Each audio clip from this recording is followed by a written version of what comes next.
we're doing this. We're doing this. You and me. We are streaming, and we're gonna figure out this whole streaming thing. I am very nervous, and I shouldn't be nervous because one, probably nobody's gonna watch this, and even if someone did watch this, then this is just a good skill for me to learn. Is how to be on camera, how to put myself out there, so to speak. I'm gonna be drinking a lot of water. I'm just gonna start doing what I want.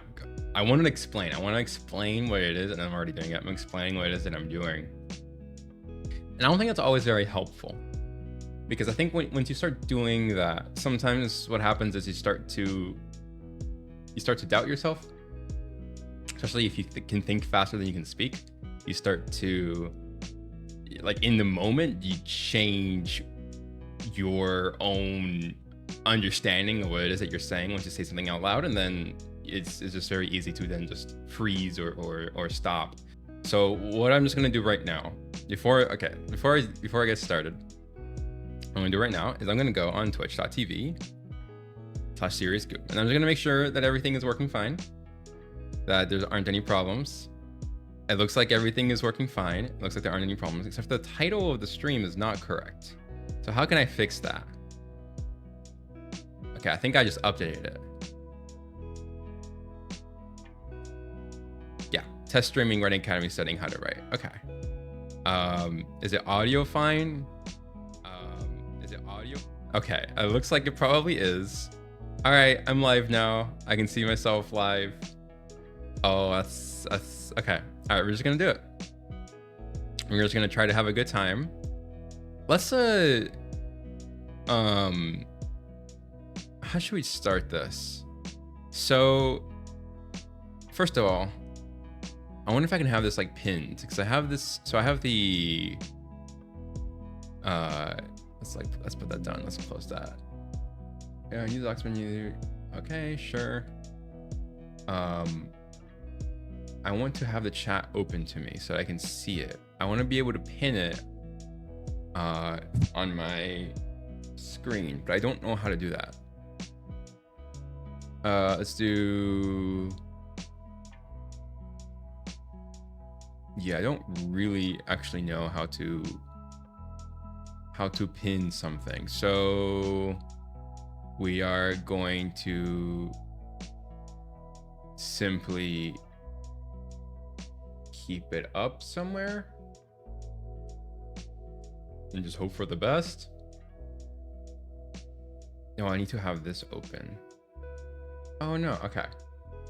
So then how do I see do I just open my stream here? Maybe I can open my pop out. There we go. Okay, pop out chat. Let's have that here. All I want to do is I just want to have this available to me so that I can see my chat, just in case someone says anything. So probably, probably won't happen, but who knows? What I am going to do right now, I'm gonna lower the volume of that. It's a little bit loud. What I'm gonna do right now is I'm just going to do what I do every day. Most days. I study a lot. I want to get good at things. I want to get good at a bunch of different things. That's like important to me for some reason. So I am going to study. I'm going to study. I'm just going to do it. I'm going to study for 3 hours. That's it. That's going to be the stream. I'm not going to try to be entertaining. I'm not going to try to be funny or unique. I'm just going to do this thing And the goal is to finish this chapter of this, so chapter 4 of this book that I'm reading, called Make Every Word Count by Gary Provost, I think is how you pronounce his name. We're gonna, you know, just make it. We're gonna figure something out. I don't know if I should like publicize this at all, like this stream. I kind of want to. I'm just gonna write on my Twitch. Hey, okay, I'm gonna write this. Hey, I am streaming. Stream.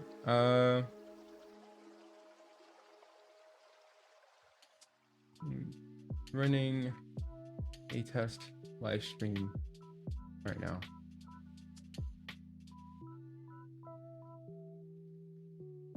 Feel free to hop on.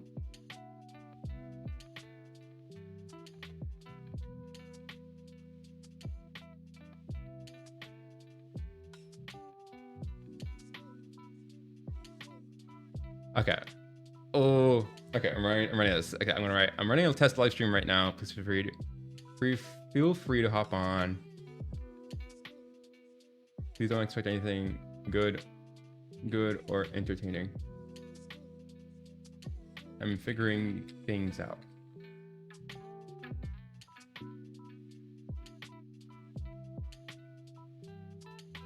Twitch.tv/SeriouScoop. Okay.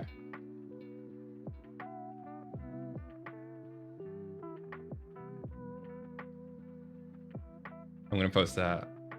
Oh, I don't even have that many followers. I have like 200 followers, and most of them don't, you know, only have a couple, like a handful that like actually consistently reply or like what I say. So, like, really, when I broadcast this, I'm broadcasting this to those specific people. So that's gonna be fun. It's gonna, yeah. All right, I'm just gonna post it. We'll see what happens.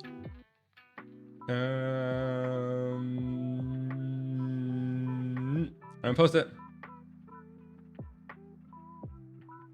Okay, I posted it. I just sent it. Okay, all right, that's in the ether. I'm not gonna check my phone. I'm gonna put my phone down. Okay, all right, okay.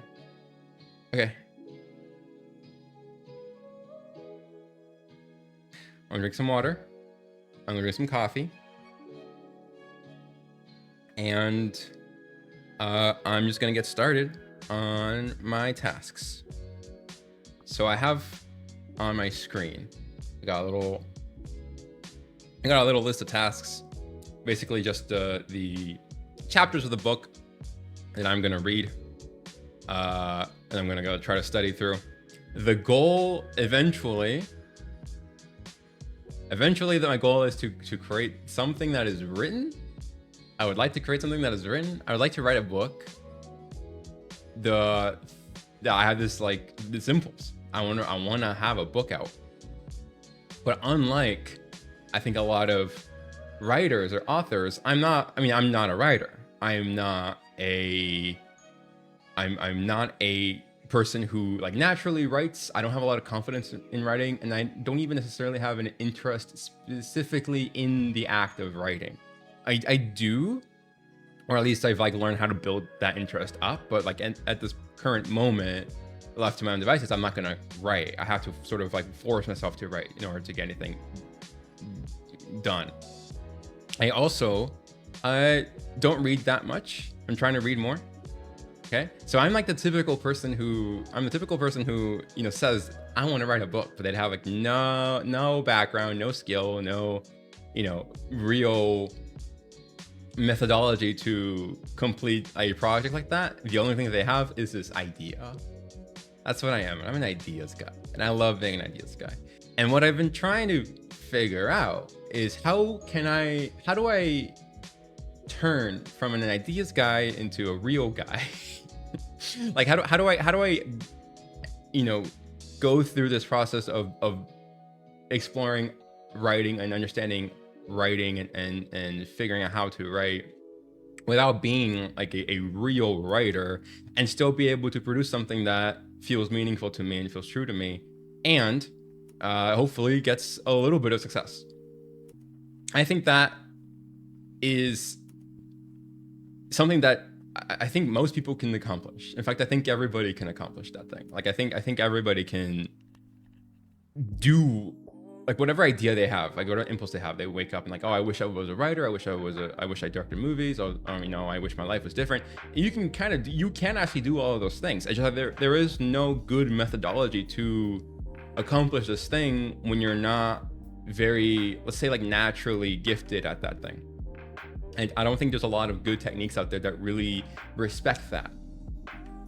A lot of, especially like, you know, especially if you have other things going on in your life and you have like another career that you're like really working on, that's going to take away so much from your, it's gonna really poison how you treat something like art and creation and writing, or they can at least. It's hard to know exactly what it is that you want to write when you have so many sort of external things happening and or like internal desires happening that are really complicating that. So, oh my god, okay. Why did I go into that tangent? Let's go back a couple steps. So I want to learn how to write well, and I'm doing this not in maybe not in a way that is typically seen. I am not I'm not really an artist. I'm a mathematician and I'm an engineer before I'm an artist.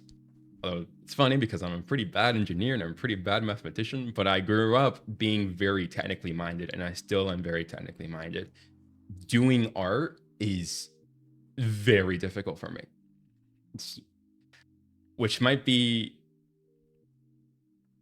interesting to observe because I if you go through my socials and if you especially go through my Blue Sky, like I am an artist on Blue Sky. Like I draw a lot and I care a lot and care very deeply about the process of learning how to draw, but I am not in, like, I don't see myself as a real artist because,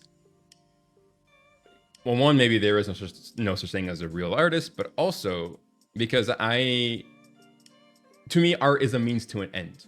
Like I want to get good at drawing so I can communicate, like so I can do what I really want to do, which is I want to help people, and I also want to tell like very specific stories about dogs. I want these, like, to build this career as a video game director, for example, and I want this thing so badly that I would kind of do anything to achieve that. And one of those things that I really committed myself to doing was I'm going to learn how to write. Of course, I also, sorry, not write. I want to learn how to draw. I also want to learn how to write, kind of for the same reason. But I wanted to learn how to draw. And I wanted to learn how to draw so that I could get better at character design and other types of design so that I could then facilitate the development of my dream game. But of course, there's also some truth in that I also do like drawing. I also do like the act of drawing on its own. It's just that that's not enough for me. I don't wake up and I don't dream of, oh, I wish I could draw today. I really do have to force myself to do it.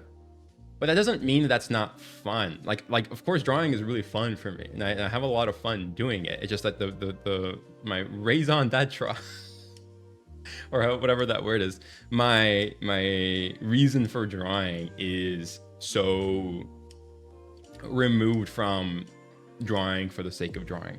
And so what I've had to learn, because if I want to become the best artist that I can, then I need to learn how to think like an artist. And so what I've had to learn is I've had to learn how to still draw for the sake of drawing and create art for its own sake, even though my whole purpose of becoming an artist is to facilitate this greater goal. I still need to draw. I still need to learn how to draw, how I describe it, how to draw honestly. So That's like drawing despite fear or drawing because of fear. It is drawing for its own sake because that act of creation is what is fun. So I've had to learn how to do that. And it's like important because if you don't practice that, and if you only practice the skills, it's very easy to be paralyzed by fear. If you really practice skills, if you really practice thinking about this stuff and very analytically, what can happen is that your observation skills outgrow your honesty skills. Is how I call it. Like it's like your ability to understand where your fear is like really coming from, and to handle it and to take care of it and to treat it like a friend and not be paralyzed by it.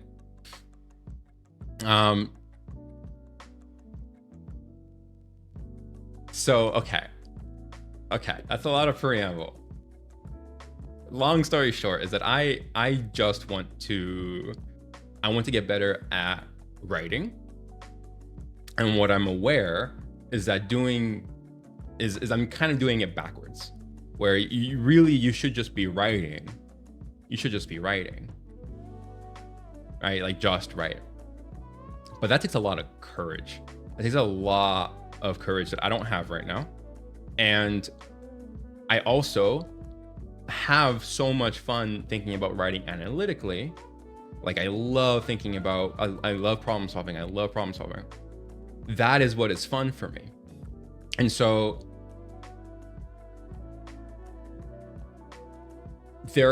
basically what I'm trying to summarize is that there are two big components to this journey of improving my writing. It is to do this thing that I find naturally very fun, which is thinking about analytically and very far removed from just the act of creation for its own sake. And then I have to also practice writing, to practice writing and not worry about whether like really remove myself from my analytical brain, just write, be comfortable with it not being great.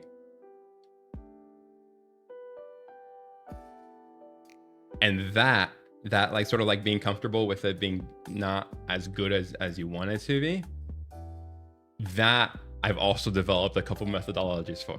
And so like what I'm kind of hoping is that like as I show how I study right now, I'm not going to like write my own thing. I'm just going to go through this book. This is going to encourage fear. So what you're going to see is that like as I read through this book and as once I finish this book and then I start practicing my own writing, I'm going to be very embarrassed by my own writing skills. And that's like, okay, I found fun in being embarrassed. And so my hope is that I've revealed to myself that I will be able to push through that and still really enjoy that process. But it is going to be embarrassing. It's going to be something that I am going to have to just learn how, or just like I'll be, confronting my own demons in that moment. I think it'll be very fun. I think, at least for me, or at least I think it'll be interesting. I think it'll be interesting to observe. It'll be interesting for me to at least observe that process. How is it that even when I have developed so much fear, how can I still get the courage to overcome that fear and maybe share that with the world? And maybe one day I can help inspire people to do things not in spite of fear, but because of fear. So I'm gonna keep going through this book. Going through this book is going to develop my analytical brain in writing, which is gonna create fear. And then step 2 is I'm gonna try to show how is it that even when I have that much fear, even when I am submerged in fear, I still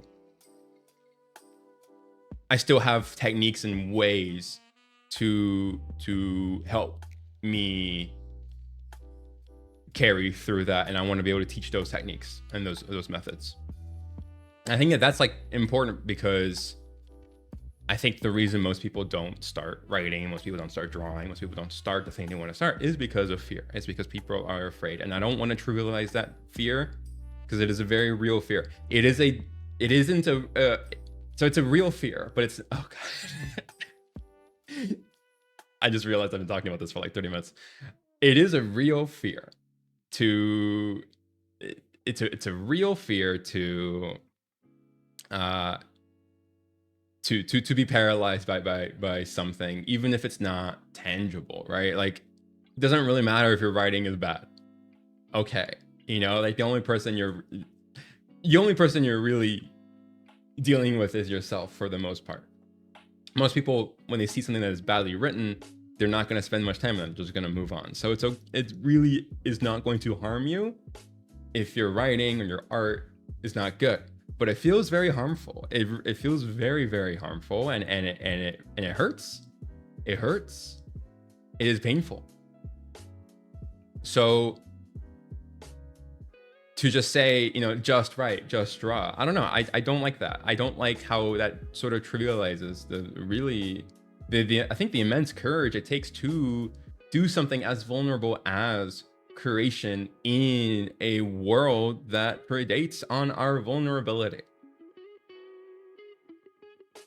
Is that something? Was that? I don't even know if that meant anything, but that's okay. There is something that I do need to have faith in, though, which is I need to have faith that no matter what it is that I do, and this is part of like this whole Twitch streaming thing, is that no matter what I do as a quote unquote Twitch streamer, that I will find something that feels true to me. And that is a faith that I have, that like I don't have to try to be entertaining, because once if I really know myself, and if I just am myself, there's something about that is in and of itself entertaining. It is like authenticity is kind of what I'm chasing. How are you authentic with how are you authentic with yourself? How are you honest with yourself? But also, what does honesty mean? I'm not going to talk about that today. I'm going to talk about it a little bit, but I don't think we are using that word correctly. So that's my introduction. My name is Serious Goob. I think there are 0 people in this chat. My name is Serious Goob. Hi. Part of this, and part of what helps me carry through this, is that really this is also an exploration of myself, right? Like, I'm learning to love myself, and I'm learning to love my own idiosyncrasies. And that is, one, I think, profound, but also, like, that's my audience, is me. Right, or whatever piece of me that is inside of me, and sometimes I like to think about it as like the doggy in me.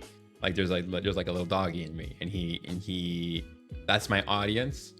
Okay, and so I have to live my life and do things that he wants to see for his sake, not necessarily for my sake, but for his. He's the most important person in my life. So that is. Like, that's why I don't really need an audience. Like, I don't need. Oh, dear, my cat is meowing. Oh, I knew this would happen. Okay, I have to feed my cat. I'm gonna be right back. What I'm gonna do is I'm just gonna get up. Okay, I'm gonna write the first thing. I am feeding my cat, BRB. Okay. I'll be right back.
Wow, I'm back.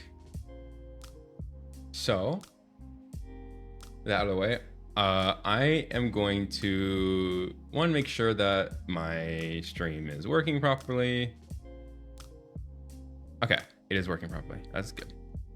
And then two, what I'm going to be doing is I'm going to start, I'm going to start doing the thing. Doing the thing that I said I was going to do. And for some reason, I am now filled with either anxiety or fear, some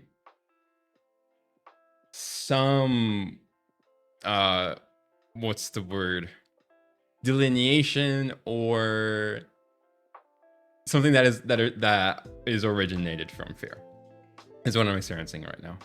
I'm looking for what do you do when you derive? There we go. Something that is derived from fear. Why was that so difficult for me to find? So I am experiencing something that is derived from fear. That is what I am experiencing right now. And part of the reason why is because now I have to do the thing, like I have to fulfill my promise. So there's something about like fulfilling, like it's not just enough to just stream and that's it. I have to stream it, and then I also have to accomplish this thing. And that, the second part, is pretty hard. In fact, it's hard enough where I think a really good first goal is to just stream, right? Not even think about what's going to be in it, just to start doing it. So that probably would have been smart for me to just say, I'm just going to stream. I don't even have a goal for today. I'm just going to do this thing. But right now, I did set myself a goal for this. I said I'm going to read through this chapter, and I'm just going to read it, take notes, talk about it. And if I fail this, then I will be inclined to say something about myself. I will say something like I'll say something very dumb. Like I'll say to myself, I can't accomplish anything. I can never get anything right. I can never, like I'm bad at finishing what I set out to do. I'm a failure, etc. So I'll start having those thoughts. And I think most people might start having thoughts like that. And those thoughts, I would say, are dishonest. They are dishonest because they do not truly reflect how can I prove this? Any thought that you have that happens as a result of a goal that you set is dishonest when that goal was not set up properly, or when that goal, or like if that goal was not specific enough, for example, or if that goal just did not honestly meet your current capabilities. Like if I, for example, if I said, okay, today I'm going to wake up and I'm going to bench press 400 pounds. That's what I'm going to do today. I'm going to bench 400 pounds. I'm going to fail. Okay, that's not a reasonable goal.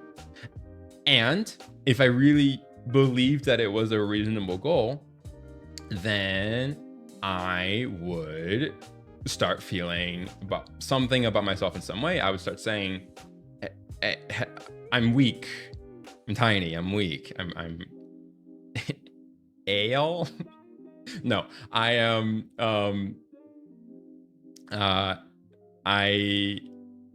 I can't bench. I will never be strong. I will never be handsome, etc., etc.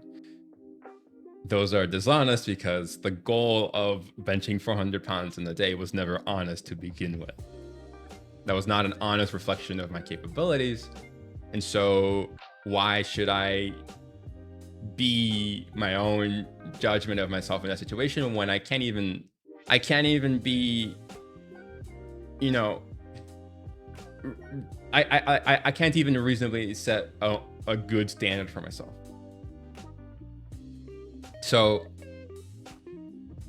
yeah, what am I trying to say? What I'm trying to say is that if I set a goal that is beyond my current capabilities, there are kind of two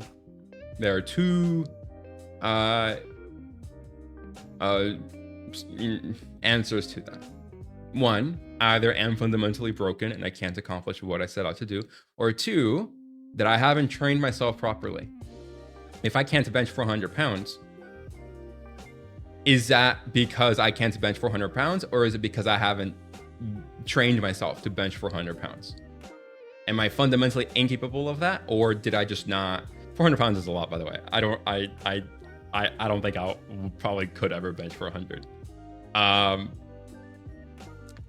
Actually, what, you know what? Let me look that up. What is bench press record? What's like the bench press record? Okay. Okay. The raw bench press record is 782. Okay, so 400 pounds is a lot, but it's not world record breaking. So that's good to know. But it's like, I mean, yeah. This is kind of like that. Like if I said, okay, today I'm gonna finish this entire painting. Today I'm gonna, really complete my, like I'm gonna get through this entire book in one day. And if I'm not used to reading entire books in one day, and I have that as a goal, and I don't accomplish that goal, if I then feel bad about myself for not accomplishing that goal, that was never honest. That is not an honest reaction, because the goal itself was never reflective of what I can do, of my skill set. So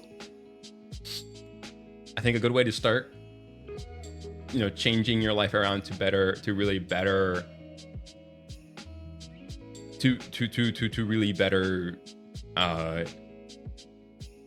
be able to do things, to accomplish difficult things, is to really ask yourself, is this goal an honest one? Like, does this goal honestly, is there enough honest evidence in my life for me to be able to say that I can accomplish this thing? And if there isn't, if I can't honestly say I have trained myself to accomplish this specific goal, then I should not feel bad about failing. There's no reason, there's genuinely no reason to feel bad about failing, because that is that's just it, like I'm not going to make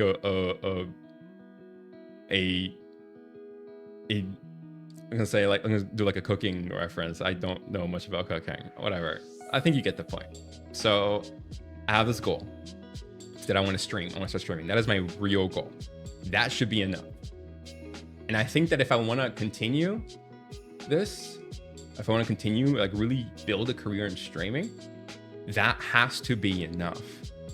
I cannot, if I fail to go through this plan I have, which is to go through this book and all that, if I fail to do that, that cannot be a reflection of my goal.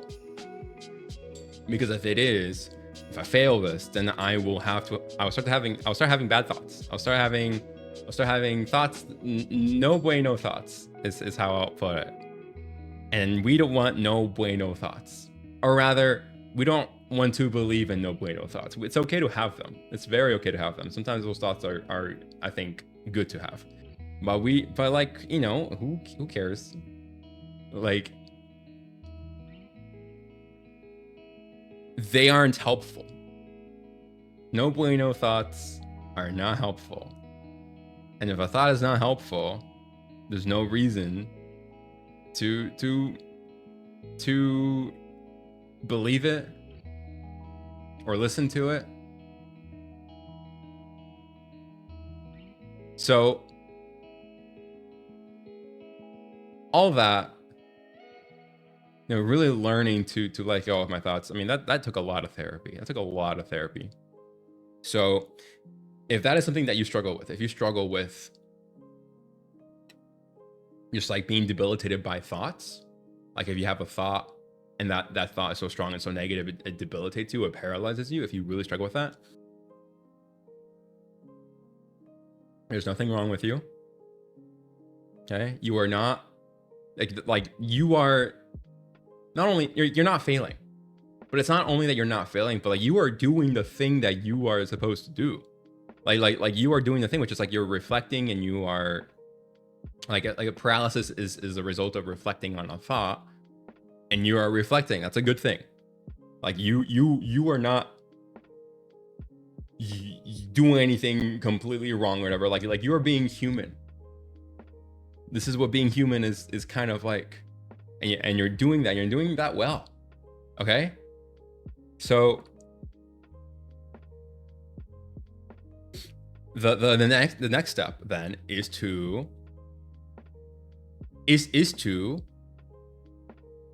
really try to understand where those feelings are coming from. And it's not going to be something that you expect. I have a lot to talk about this. I think I'm gonna hold off on that for now, unless somebody asks me a question about this, and I'll probably get into it. But I'm gonna hold on that for now because I want to get through this thing. At least I want to try. I want to do at least a couple of chapters. I'm not gonna tear myself apart if I don't finish all of my to-do list, but I want to do at least a little bit. I think that'll be cool. So we've got about 2 hours left. I'm also making sure just to not overexert myself. I'm limiting my stream to 3 hours. I think I'm gonna start streaming Monday, Wednesdays, and Fridays. I think it'll be pretty cool to start with. I'm just gonna see what happens. Mondays, I think, are gonna be my writing days. Wednesdays, I want those to be my music days, and on Fridays, I want those to be my game dev days. Notice none of those are art days. And we'll see where I insert art. I think the problem with art right now is that I've invested so much time into it and so much of myself into art that I will just, it's just very easy for me to start creating unrealistic expectations for myself. And I want to just take a step back from that for a second.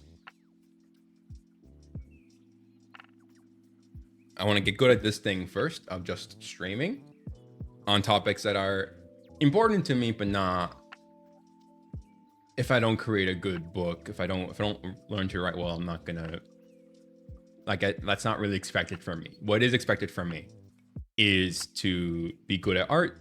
Maybe not like as much as I think it is, but like I just have been drawing for 4 or 5 years now. It's like a pretty long time. I should have something to demonstrate from that. So I'm gonna feel like I need to be able to talk about art well or teach art well. And like there are ways in which I can talk about it well and I can teach it well, but I want to be able to do it in in a way that compares unfavorably to my current skill set. So okay, all right, okay, I think that's a good, I think that is a great place to end off on that. I'm not going to talk about this anymore. I'm going to do the writing thing. I think you can notice that I'm kind of avoiding this writing thing by talking about my other stuff.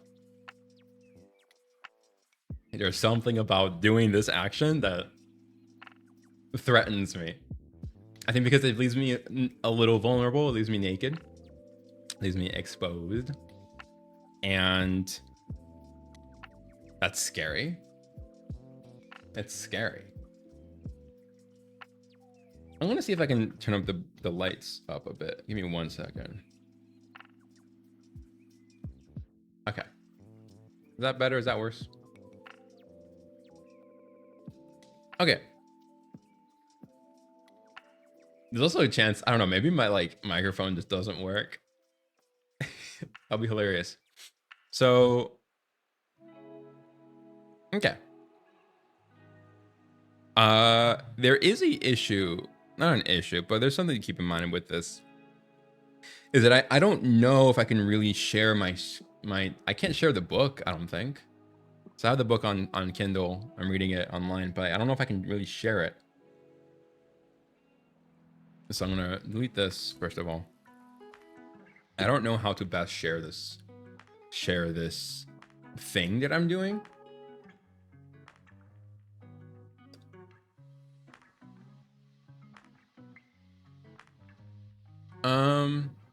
So kind of notice the volume is like a little bit low with the music. I might not have music on all the time. Something to also know is I'll sort of have music on and off depending on how what I need in the moment.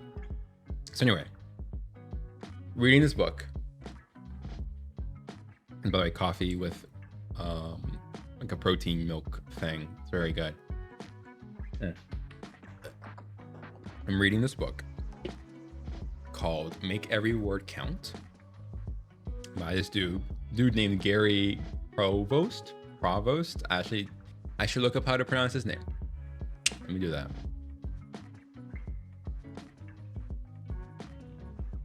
Okay, Gary Provost.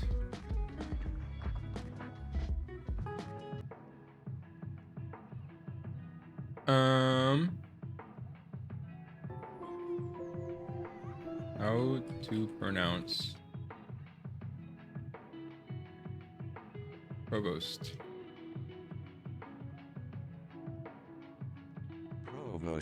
Provost. Is it Provost? Okay, I guess it's Provost. All right, Gary, if I get it wrong, I'm sorry.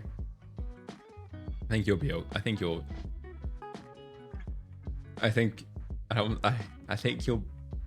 live. Okay, so we're gonna start by I'm gonna start reading this passage. I'm going to turn the page color into a different color, and we're just gonna start. So this section is okay. So we're just in part 4. That's the name of this overall chapter, is part 4. This section is called Bright Senses About People. So here's kind of the boring part is I don't think I can read aloud too much of this, but I think I can read aloud some of it, or at least I can copy and paste some of, like there's some of this I can piece together. And I'm also not going to be just reading the whole thing too. I'm also going to be probably talking, because I love talking. I love yapping. Okay. So I'm going to start reading this out loud, but I'm going to try to interject often so that it is sort of seen as transformative. If I get copyright stricken, then we'll know. Right senses about people. So imagine 3 weeks ago, you met someone wonderful. You two start dating. I'm also going to be paraphrasing as well.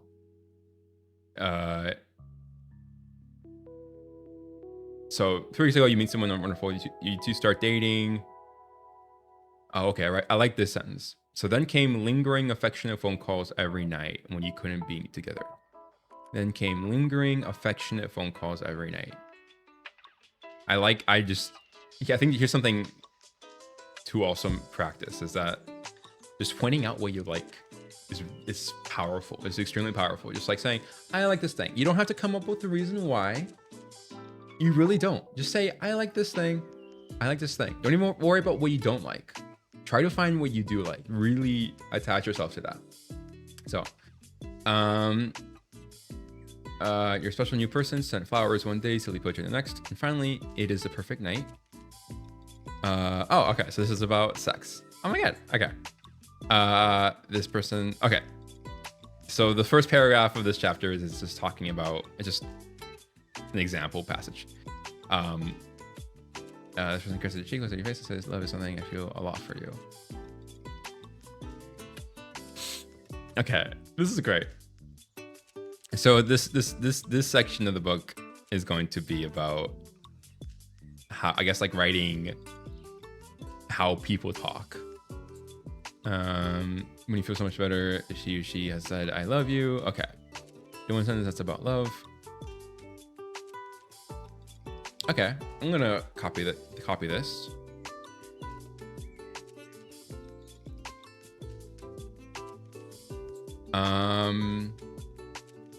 I guess I will first highlight this, and I'm gonna copy this sentence.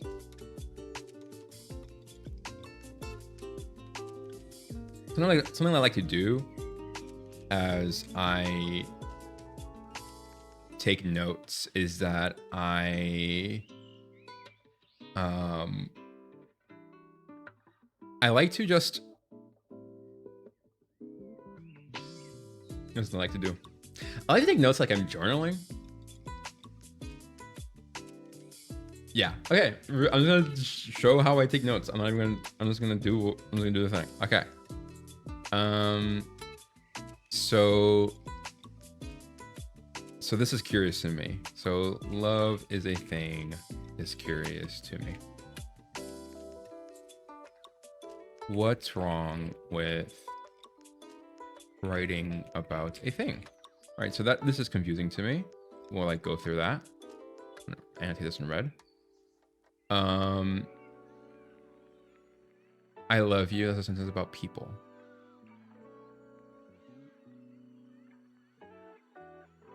Where, like, how do metaphors work? Right? Because if metaphors are about things,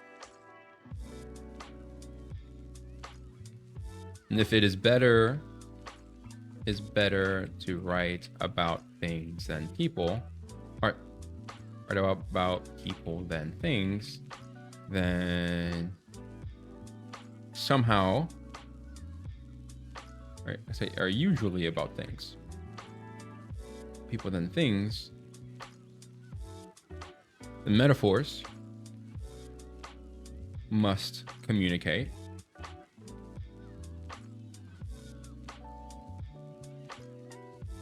something about people.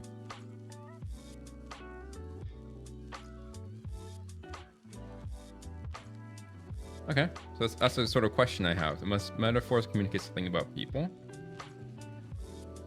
All right, we're gonna continue.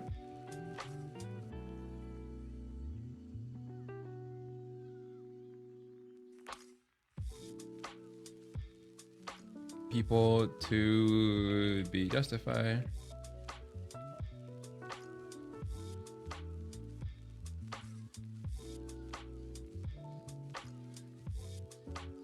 Okay.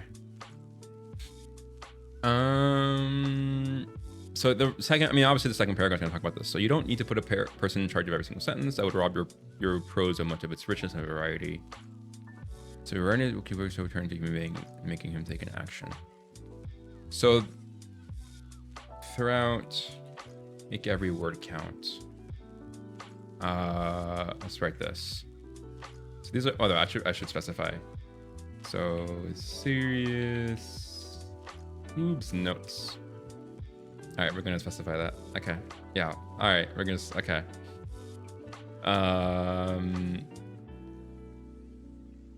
Yeah. Yeah. Okay.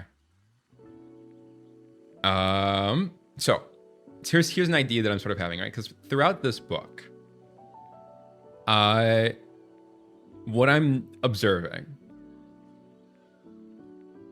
let's not even enter that. So I observe a parallel. So okay, I observe a parallel. We've got this idea of returning. Let's write this down. Okay. I'm just gonna write it. We return to people. Okay. In a previous chapter, one of the things this book talked about was returning to senses. And we also return to senses.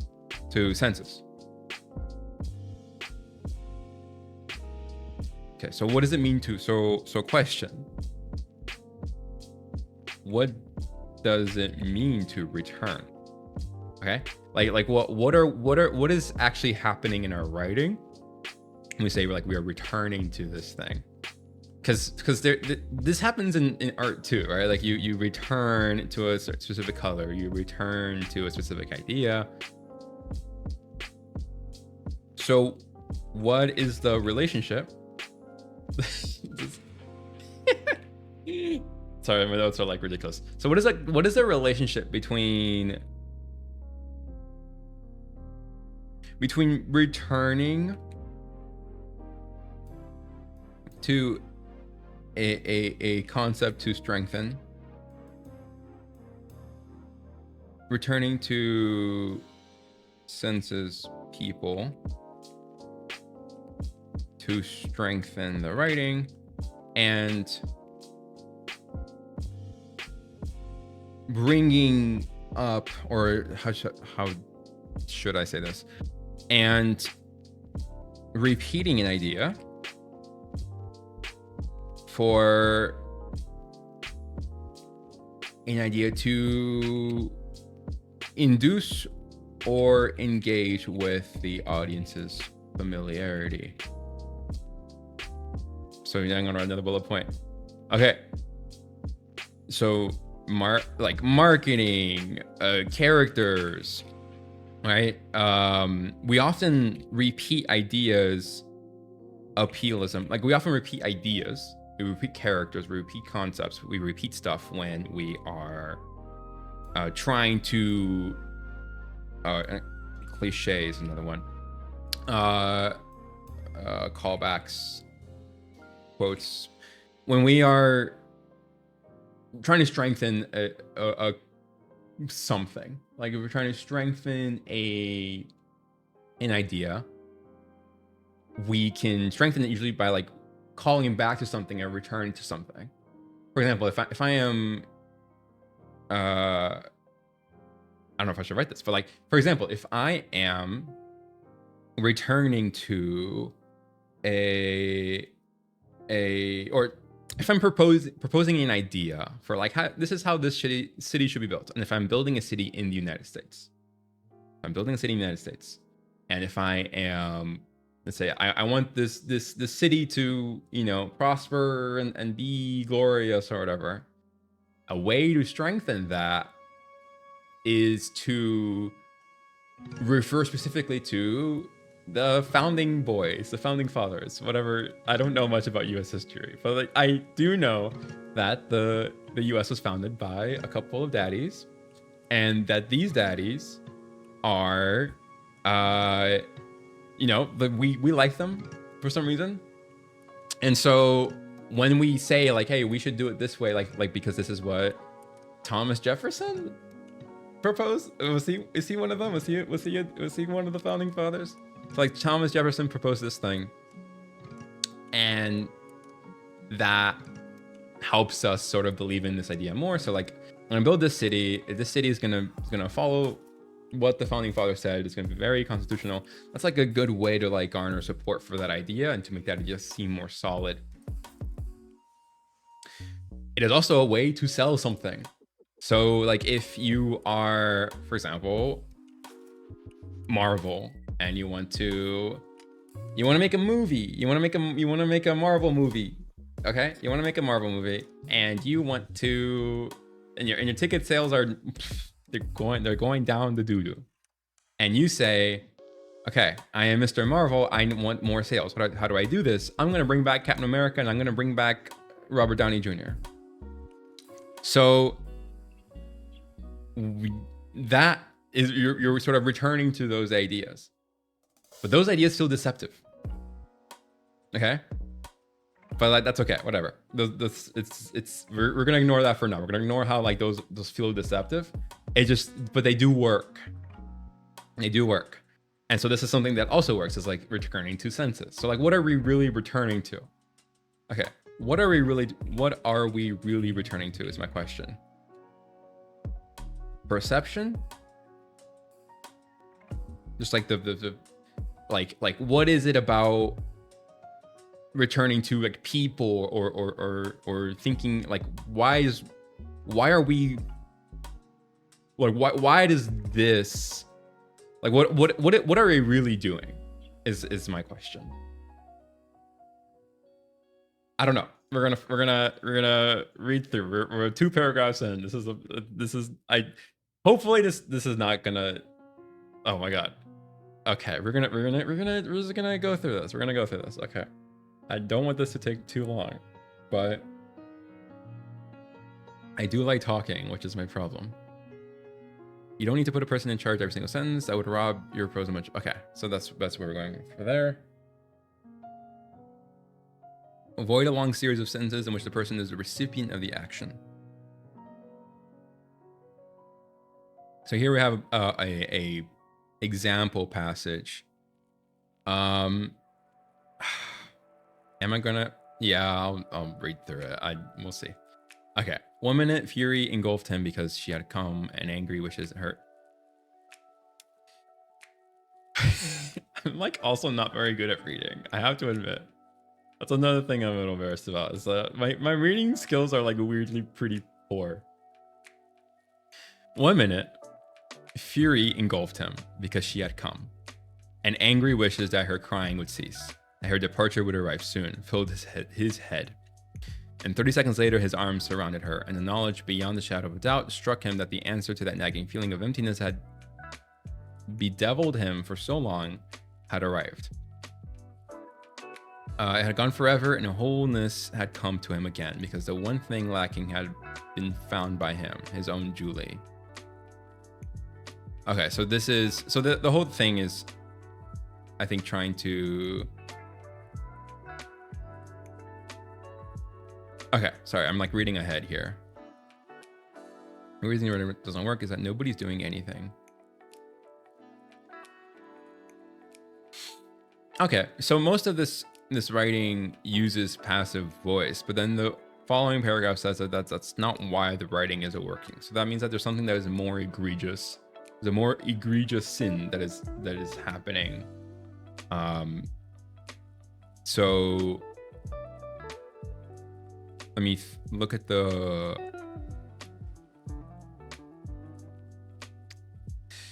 I'm going to copy these passages.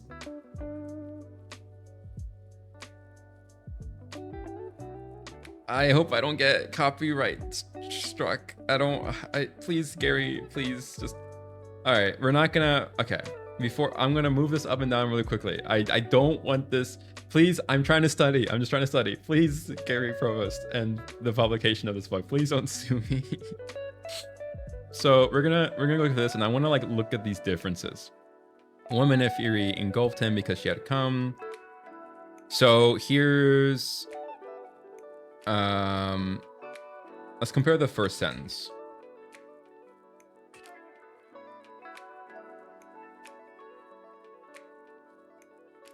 And let's see what's happening here.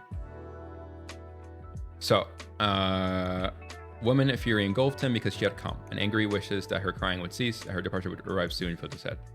Here, 1 minute, he had been furious with her for coming and wishing angrily that she would stop crying and go away quickly. So,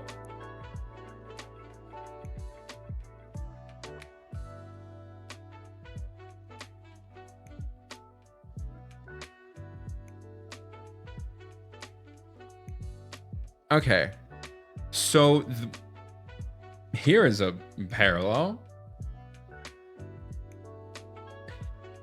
I think I understand this. What are we really returning to? I think I'm starting to understand this.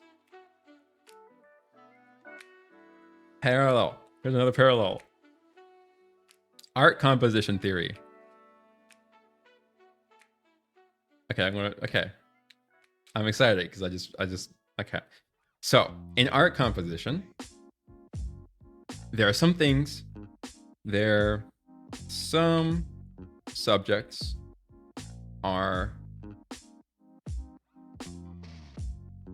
wired to be more interesting than others. Some subjects are wired to be more interesting than others. Okay? A human face will outcompete any dog. That makes me very sad. Okay. Any dog or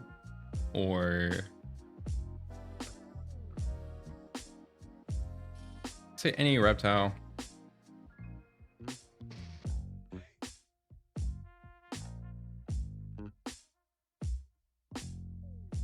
Though, of course, living things will outcompete non-living. Okay, let's start with that. Some subjects are wired to be more interesting than others. A human face will outcompete any reptile or bird.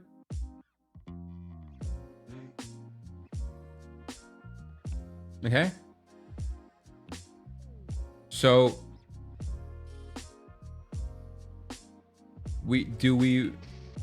as I phrase it as a question, do we hypothesis? Okay. We return to human senses and human characters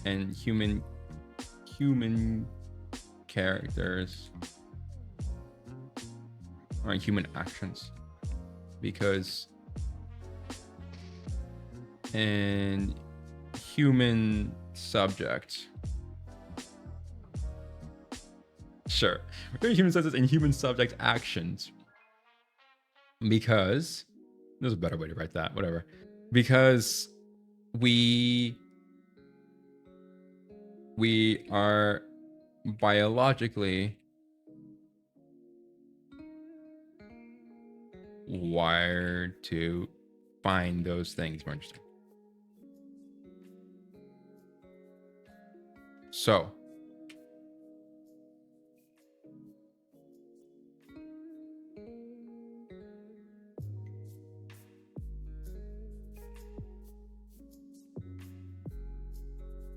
here are some discussion questions.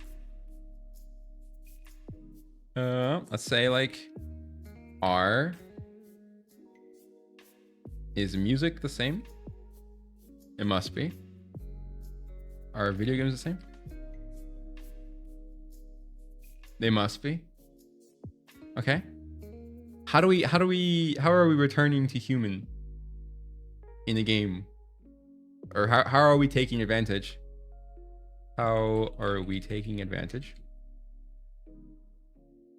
Taking advantage of psychology. To make profound art.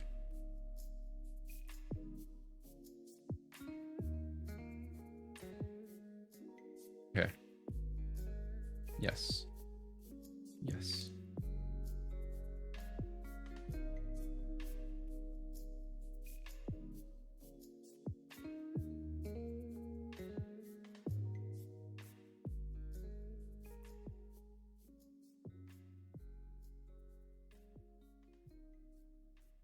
Okay. All right. So that's what I see.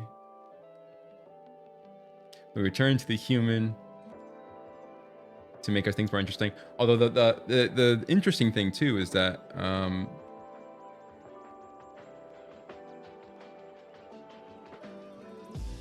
my god, yeah, there's a lot. Like when you're drawing something, you can use human as a compositional tool. You can use humans as a compositional tool. So you put a human that wasn't there before, but in writing, you're kind of like returning to the human that is already present, which is more similar to like photography. Well, yeah, I don't know. Oh, yeah. Well, I clearly, you know, what am I, you know, I don't know much. I don't know. We'll see. Okay.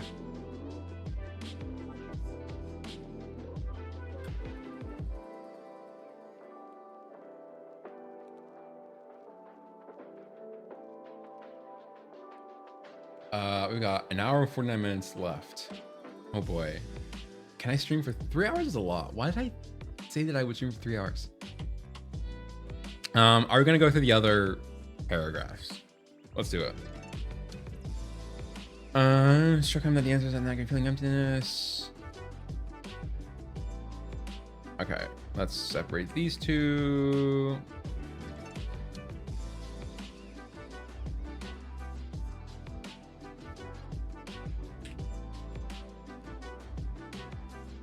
Okay.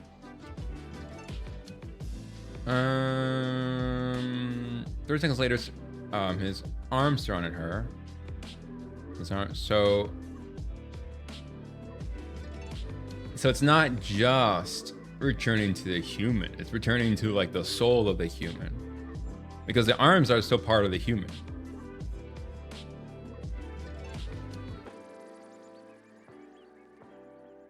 Okay.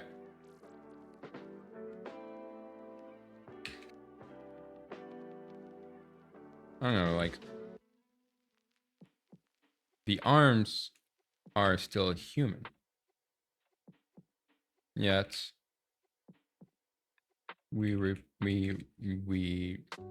turn the subject. Yet we turn the focus to the person inside the body. So it's not just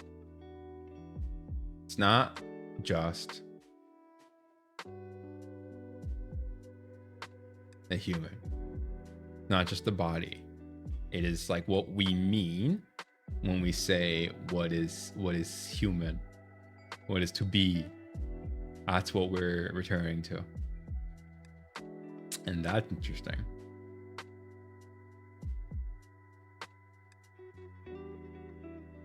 I suppose too that the arms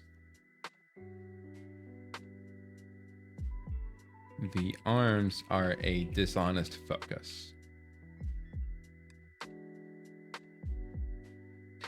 I'm gonna I don't even know if I'll explain what I mean by that, because I have a very specific definition of honesty and dishonesty. Oh, if somebody asks, I'll explain it. If somebody in the chat asks, I'll explain it. But that's just, I'm gonna, you know, I do want to get, I guess I do want to get through this. I guess that is important to me. So finding this nagging feeling engines, that'd be bedeviled. I don't know what this word means. I'm gonna bold it.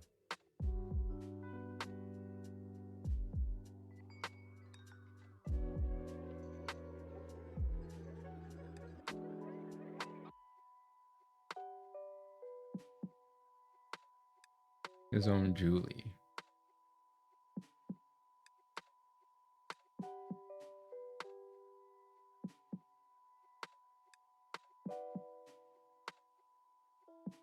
Okay.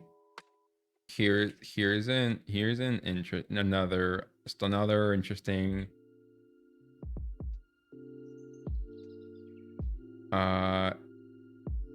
just another interesting thing. Okay, something I noticed here. Okay, here's what I noticed. We return to the arms. We bring the arms back. It's here. Was here in his arms. Why are we doing this? What? Okay. Like okay. So we get rid of the arms. We don't turn it into the subject. Found the thing that was lacking. It was here in his arms. So I guess here, so like using, I guess talking about arms is okay if it's like context for setting. Okay. The arms is providing setting context. Okay, I suppose. I feel like it's doing something else too.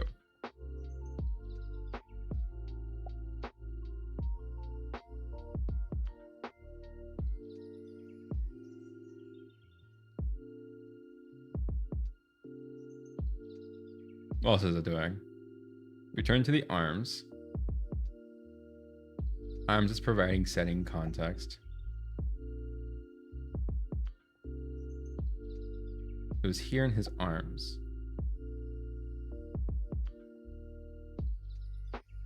Like when I read this, it was here in his arms. Right? When I read that, what do I feel? When I read this, it reminds me.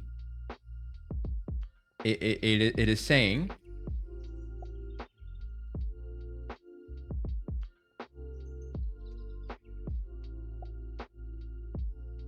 something like she was here the whole time, or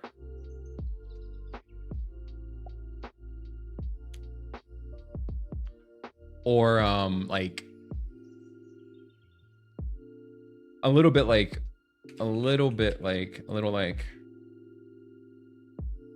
it was right under his nose, right? It's like unveiling something that was always there, like something that was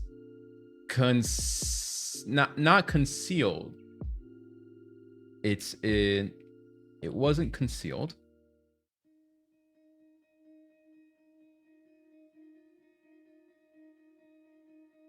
It just required a different level of observation.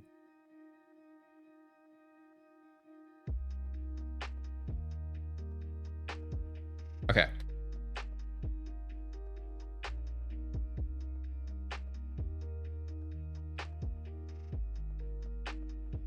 I'm doing it. I am doing it.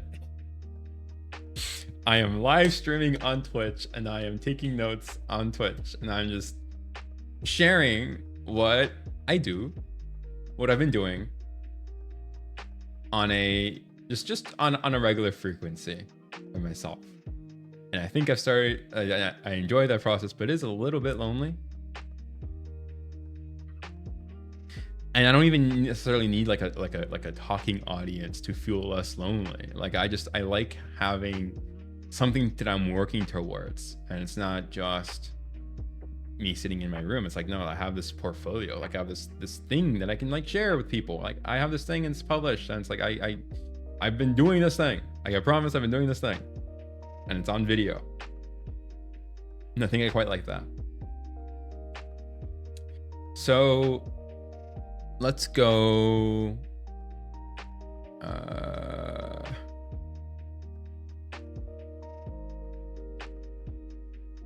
Here's another example, and I actually don't think I'm going to go through this because I'm starting to feel a little cognitively drained.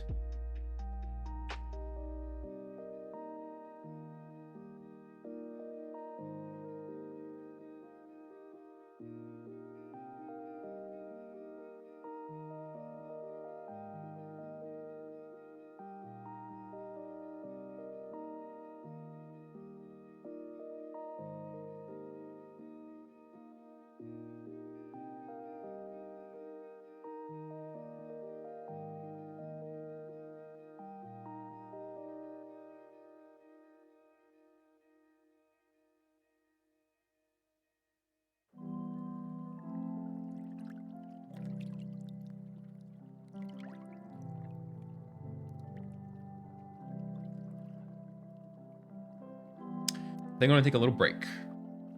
I'm sorry. I'm gonna say a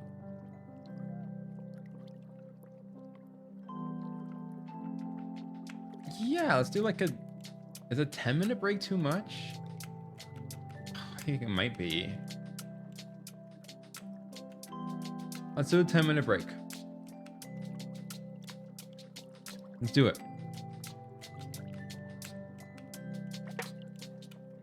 10-minute break. We'll return when timer says 1:30 left. Hour 30 minutes left. Why did I do that? Okay. All right. Okay. This is a break. I'm breaking. I'm gonna break. I've accomplished, so far I've accomplished 0 tasks. We're breaking. All right. I'll be back.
Okay. I'm back. But I actually do want some coffee, so I'm gonna I'm sorry. I'm gonna I'm gonna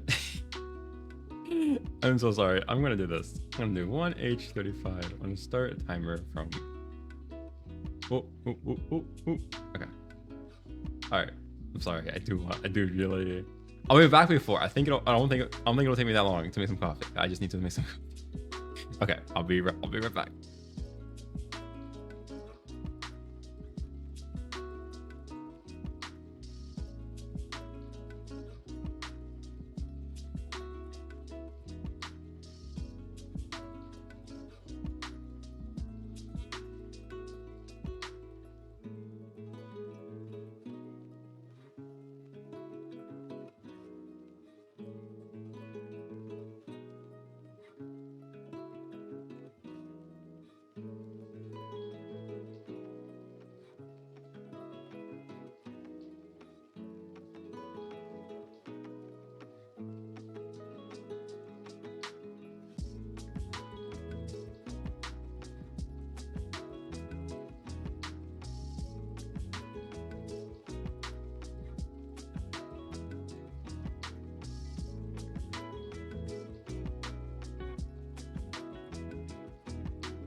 Okay. Oh my god. 1 hour 30 on the dot.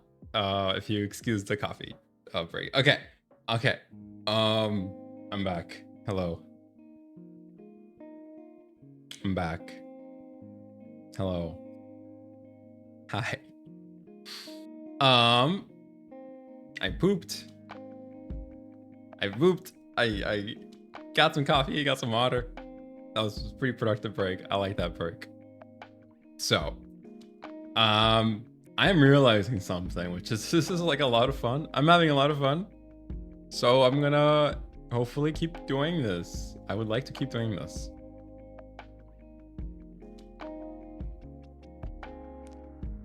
I'm also just chilling.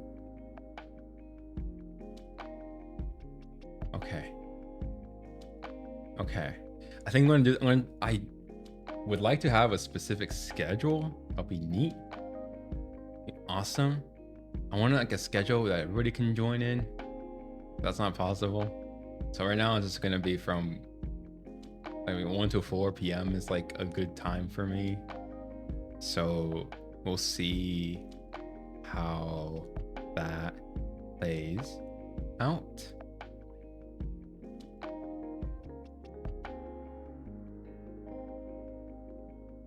Okay, let's go back to it. Whew. Okay.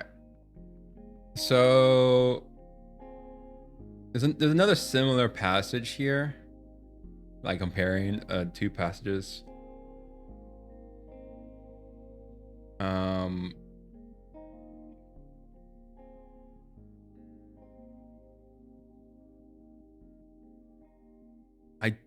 I think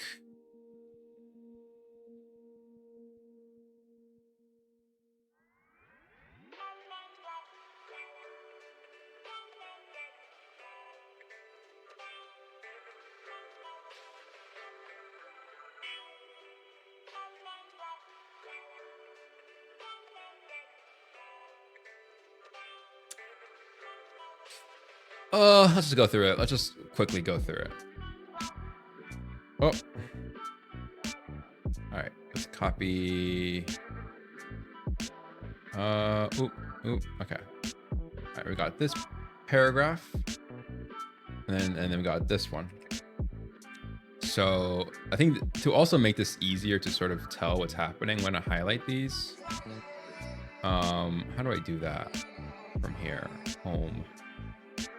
Just a highlighter. Highlight. Okay, I'm gonna highlight this in yellow and highlight this in blue. Oh, I guess. Okay, sorry. These are gonna be ugly colors. Yellow just means it's the. Okay, we'll figure out a better color scheme later. Okay. So the life of a writer is an easy one versus the writer has an easy life. So the writer has this, not the life of the writer. It's just the writer. Then we've got the day arrives in the morning. Okay.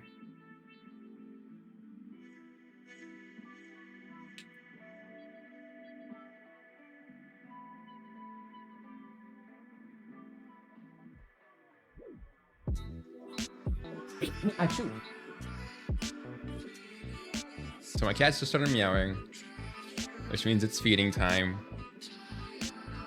So I gotta dip out for like a couple minutes. Gotta feed cat. Oh yeah. Okay.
Oh yeah, this cat is, oh my god, she's a really old cat, and it's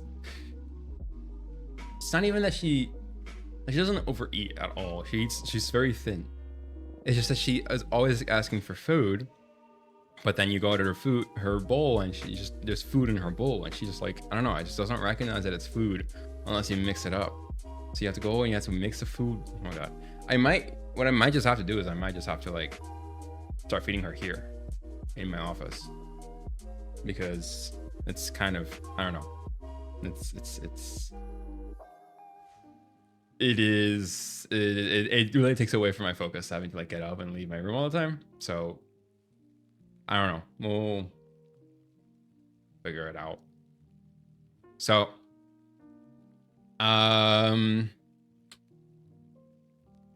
life of a writer is an easy one. The life of a writer has an easy life. The day arrives with late morning apps and leisurely cups of coffee. Sleeps late in the morning. When he finally crawls out of bed, it is to drink leisurely cups of coffee.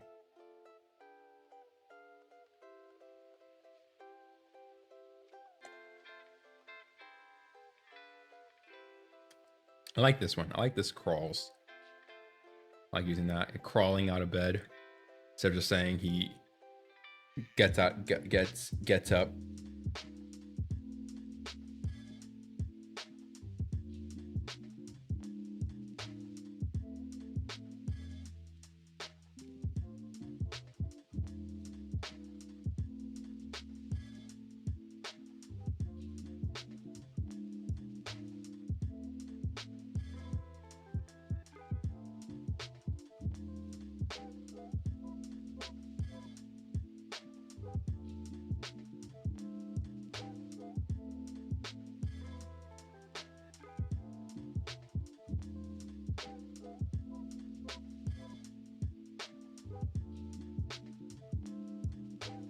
This is interesting.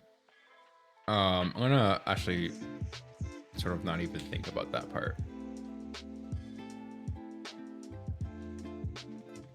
Just delete both of that because I want to highlight this.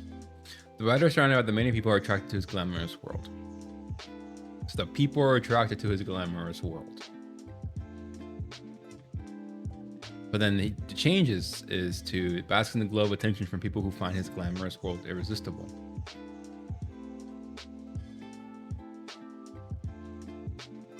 What is this like? Why can't you just say, for example, the writer is surrounded by the many people who cannot resist his glamorous world? That's another way to say it. Or like the people who like, if we replace this, who can't resist.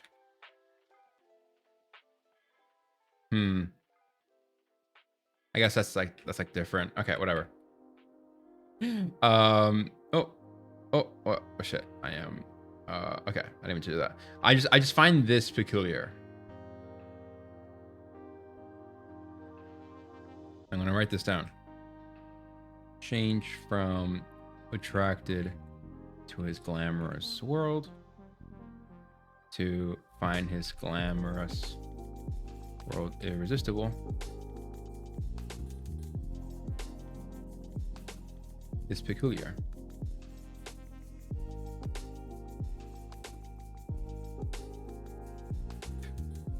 It's peculiar because it's not just making because it is doing something on top of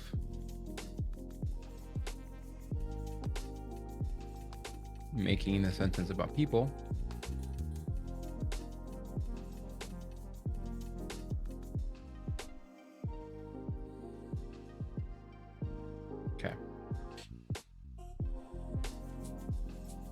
And this is where I can sometimes get paralyzed, because the writer is doing more here than what they're saying. I feel like they're saying this paragraph is doing, which to me, I don't know. It's like, because it's like those like if you're trying to, okay, this is what this reminds me of. It reminds me of like those shows where they renovate something. They renovate like a kitchen or a restaurant, and they have like the before and after comparisons. And like, yes, the layout and everything is better in the after, but also the after has like better, like better color grading, and has like better lighting, and like it has like, you know, or they might even just be using like a better camera. Like it's like less dull, not just because the room itself is less dull, but also because they're using camera techniques to make it less dull. So then like, but I feel like this is the same thing, where they're using like techniques, the writer's using techniques to make the paragraph less dull. Because what we're trying to do is trying to show why making the sentence about a person makes for more powerful art. But they're not just doing that, they're also making the paragraph less dull in other ways. So like either this is making the sentence more about people in a way that I don't recognize, or I disagree with how this comparison is being made. It's probably a little bit of both. Whatever, that's okay. So I spilled water all over myself. Okay. So my cat is meowing again, but I'm just gonna really try to ignore her, because I cannot feed her every time. I want to finish this paragraph. My cat can wait an hour and 17 minutes. I'm sorry, my cat. There is food in her bowl. So, yeah. So this is just peculiar. Like, what is this really doing? How do you develop the intuition to replace who are attracted to his glamorous world to find his glamorous world irresistible? Because I do agree that this sounds better, but this, I'm not reading the intuition properly for this. So, whatever.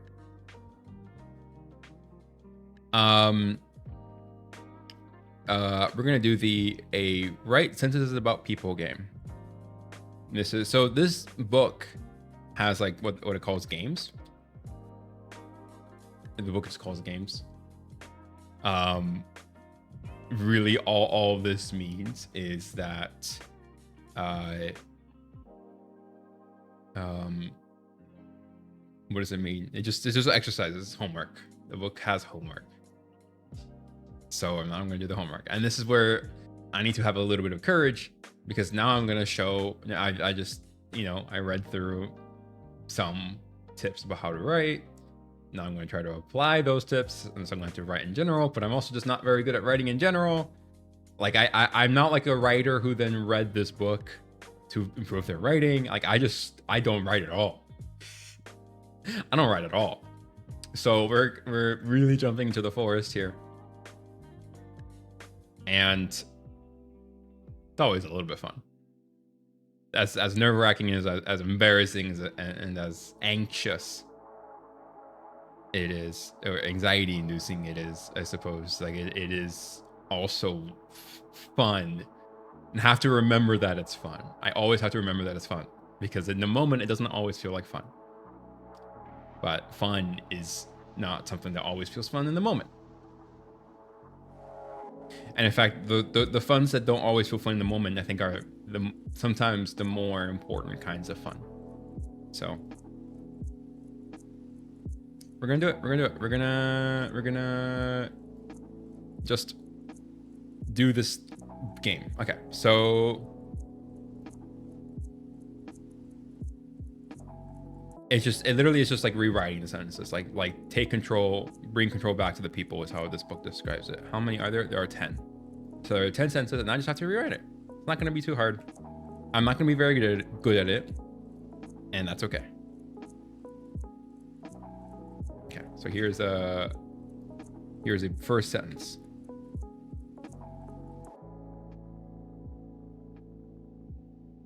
And here's my sort of like assignment for that. A sentence is, As the elevator began to close, elevator doors began to close, Susan's legs carried her quickly down the corridor, and the mental checklist of the number of doorways she had passed ticked off in her head.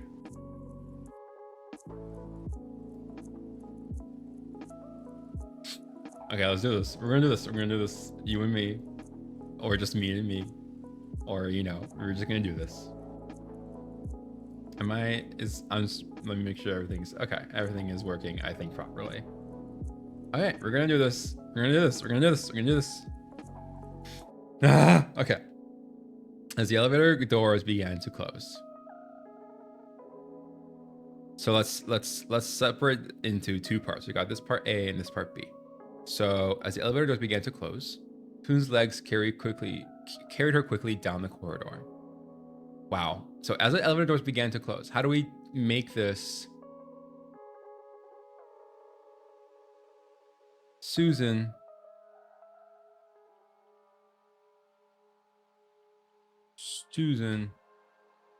moved as fast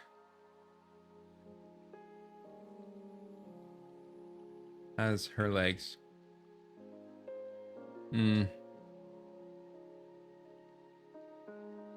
Let's make this simple. Okay. Let's not even think about turning it good. Susan carried her quickly down the corridor, and the number of doors she had passed ticked off in her head. Susan quickly, we're gonna do, okay, basic. Susan quickly moved down the corridor, making a mental checklist of the number of doorways, taking a mental checklist of the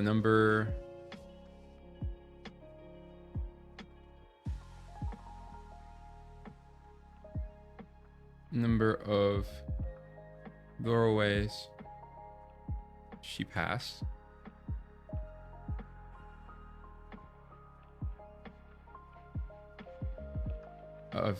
Number she passed.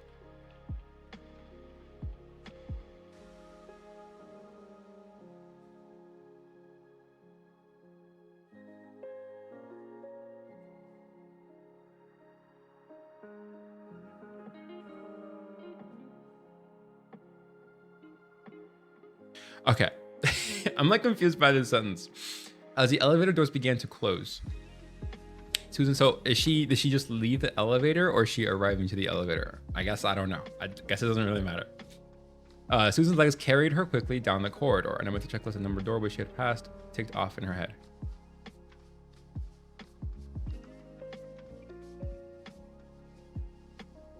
I think as she like leaves the elevator.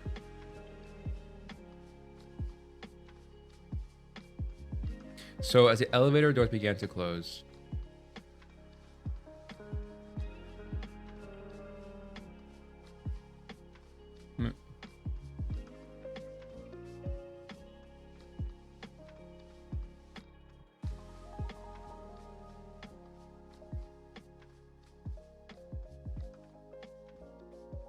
okay, I'm being paralyzed with fear. So what I should do, or what I ought to do, is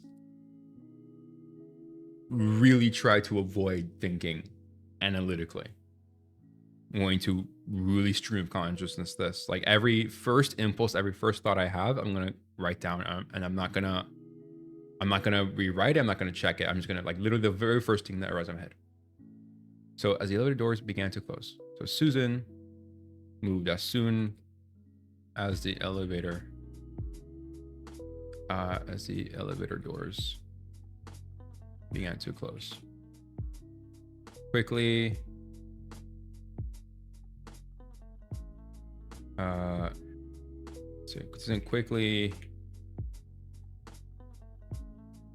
moved quickly down the corridor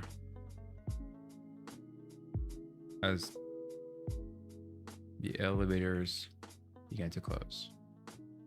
taking a mental checklist of the number of doorways she passed. So the trick really is to just keep moving. It is to keep, it's like, don't pause, just keep moving. If you're pausing at any moment, don't. Like that is the only rule of this game. It's just to move. Just move. So Susan moved quickly down the corridor as the elevator door began to close, quickly taking a mental checklist of the number of doorways she passed. Okay.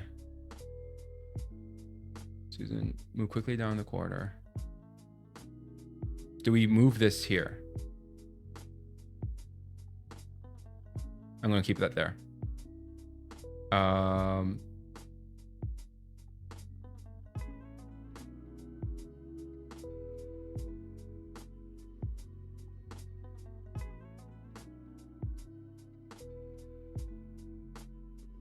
All right. I'm keeping it like that.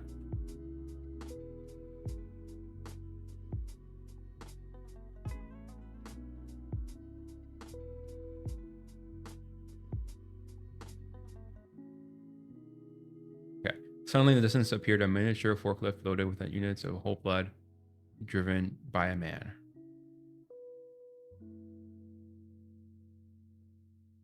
A man.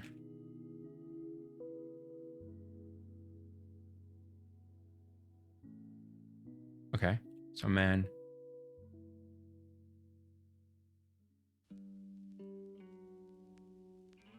Suddenly. Oh man. It's not, it's so what I based off of what I'm sort of like trying to understand, it's really about the senses, about the perception of like what really happened. So suddenly she noticed a man driving forklift.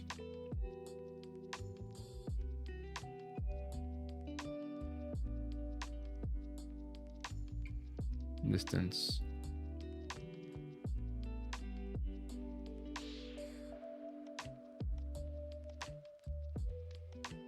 Loaded with units.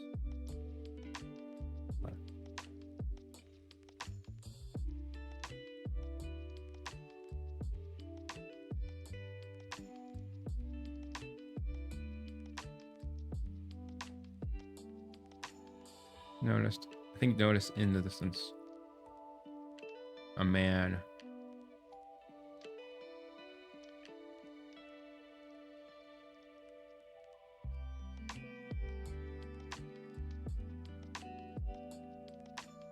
Okay. That's my attempt. We're prior to seeing the man driving a miniature forklift loaded with units of whole blood. That's my attempt. That's what I can do. I'm not a very good writer.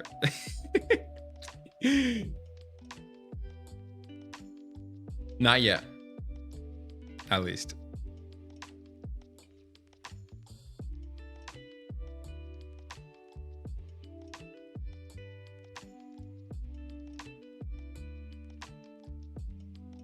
Where he appeared.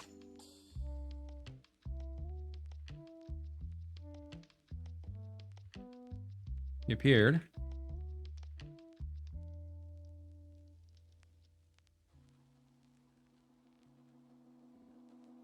You're near.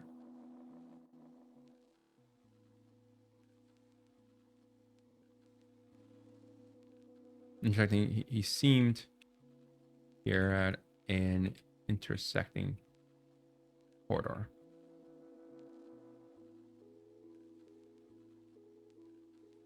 Sure.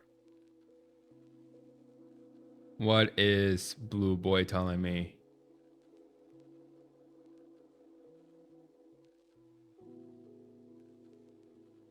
He's interfered at an intersecting corridor. Sure. Okay. All right. Well, you know, we can go over this later. I don't like this actually. Intersecting corridors seem to be the place from which I appear. He appeared where there seemed to be. There we go.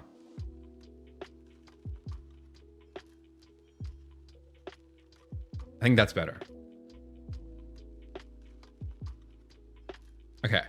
That sounds right. I can't explain why that sounds right. That just sounds better. Okay. Half skating and half running was a motion that brought her into one of the recessed doorways.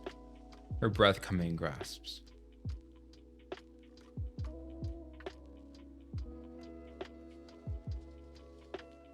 So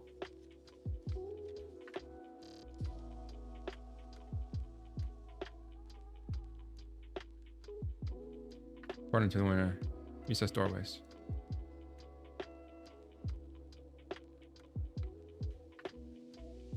She half skidded and half ran into one of the recessed doorways, crashing up against a wall, breathing in gasps.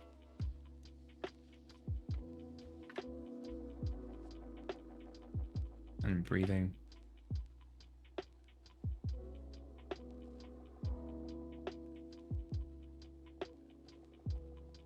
Okay.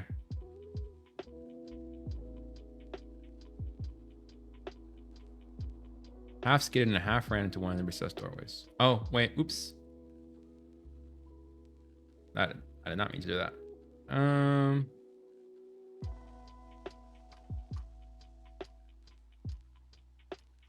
What am I meant to do?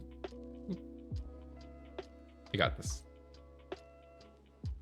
Okay. Come on. Ooh. There we go. Okay. Her ears awaited sound.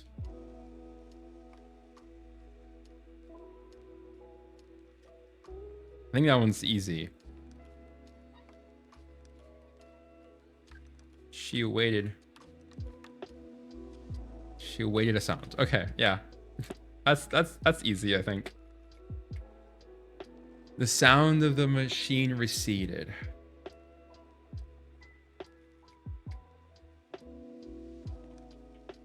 Okay. So then if we're thinking about the human perspective.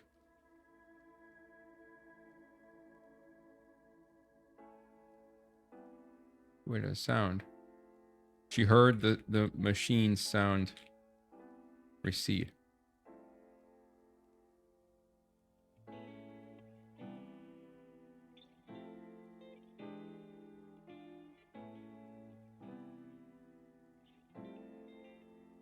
Okay.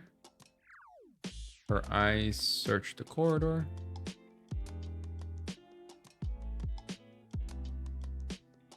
She searched the corridor. Okay. So these, for some reason, these follow-up ones are like a lot easier. So I'm like thankful for that. Or I'm just not doing the assignment as best as I could, but that's not the game today. That's not the goal. The goal is just to do the assignments. It's not to do them well. Her strength moved her from the wall and the 9th door was searched. Strength moved her from the wall. The 9th door was searched.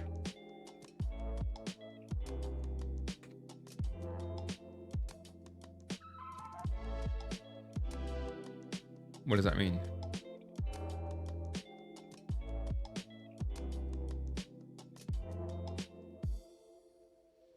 She used her strength from the wall.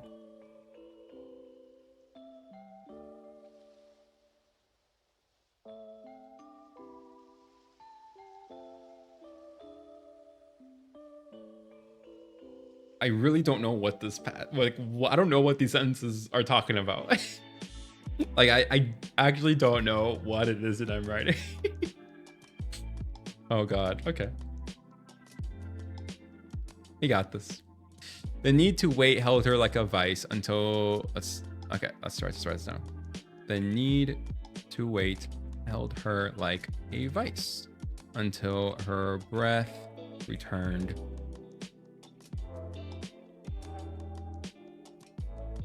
To a semblance of normal. Or cracking the door and checking the room.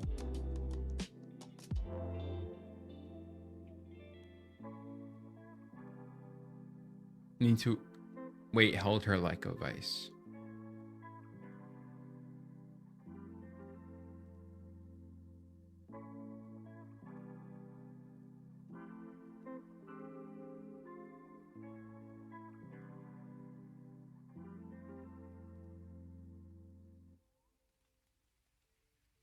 The need to wait hold her like a vice.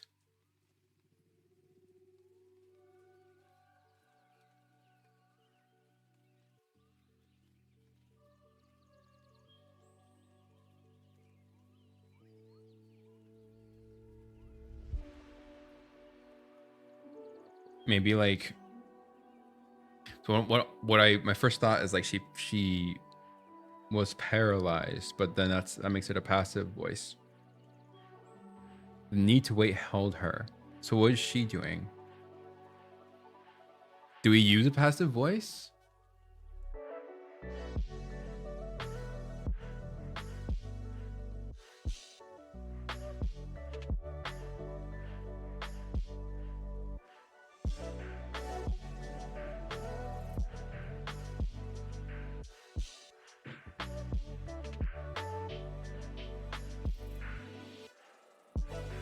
I don't really know what a vice is. I don't know what needing to wait held her like a vice. I'm not really sure what that means. The need to wait held her like a vice.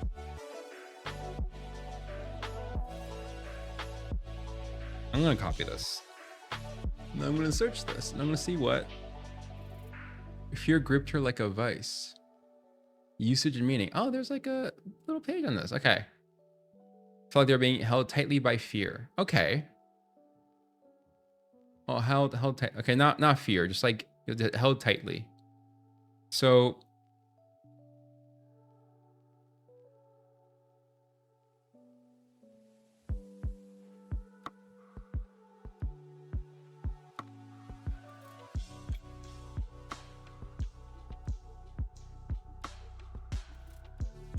held.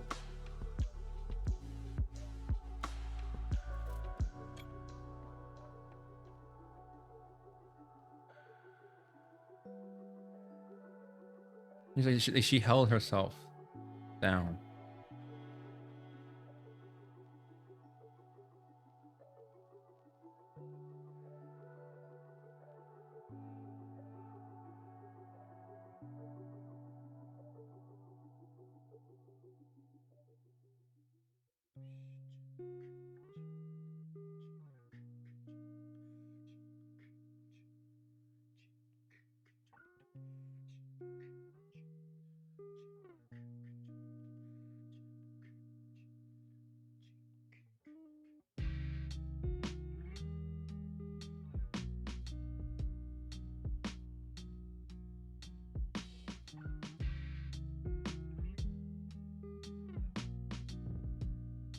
She held herself down from the need to wait.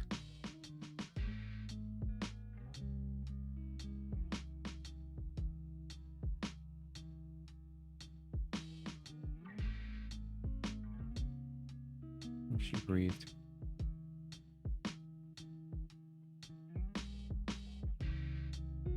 With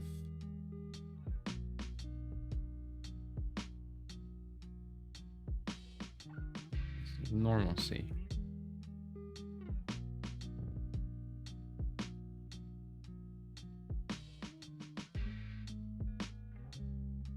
Okay, I don't know what that.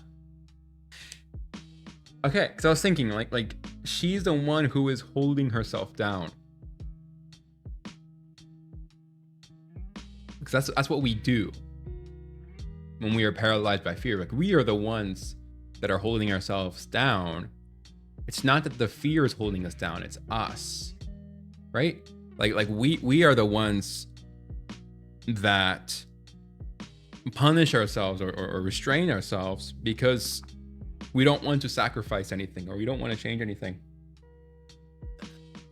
Because changing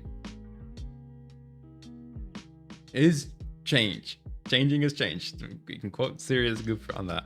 Changing is change. And when that might mean letting go of who you are today, and when you let go of who you are today, that, I mean, if you've spent a lot of time, you spend a lot of work learning to love who you are today, then you are going to grieve the person that you are.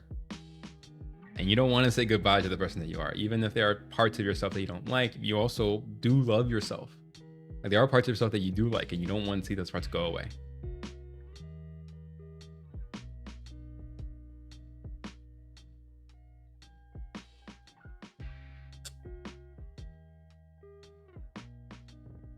Okay.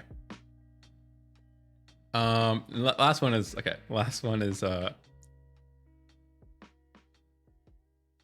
her legs carried her in quickly.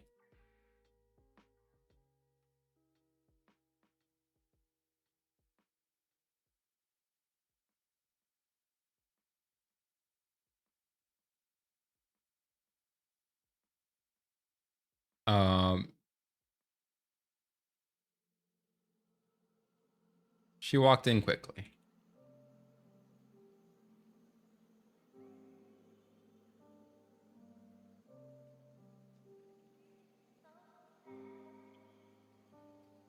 Did I do it? That's okay. Let's go.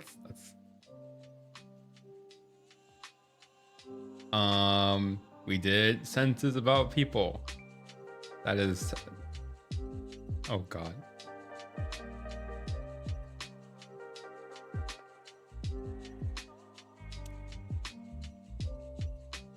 Okay. That's, you know, it's pretty good. It's pretty good. Let's see, does the next, okay, the next one doesn't have a game, so that is going to be a bit quicker to study. So does the follow-up one have a game? Nope. Nope. Okay, so the other ones don't have games to them. So they should be a bit quicker.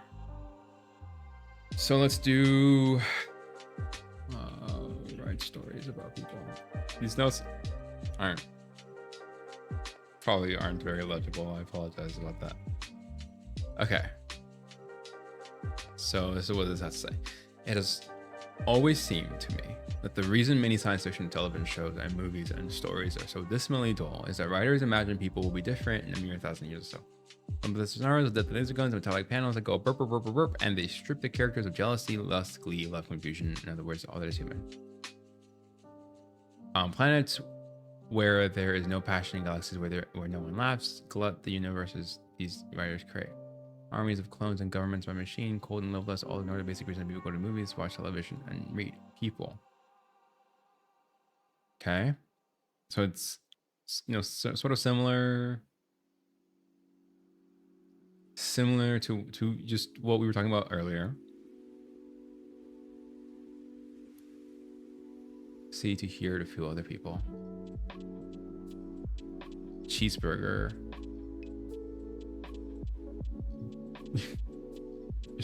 There's a paragraph that has the word cheeseburger in it, and I like burgers. Are you lonely? And you're lonely. Which comfort sources would you turn to? Which can give you the human contact?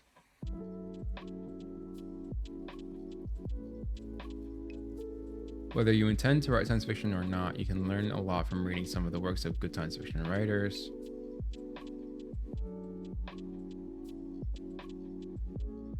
People are still people. I'm not sure.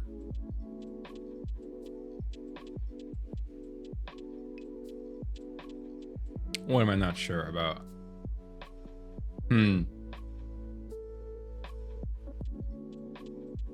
So here's like a thing.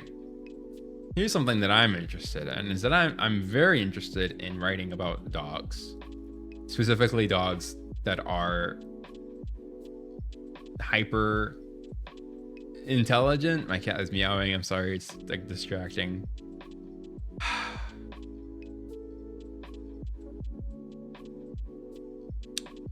I'm gonna go quickly feed her. Cat feed eating time. Okay. I'll be right back.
I fed my cat.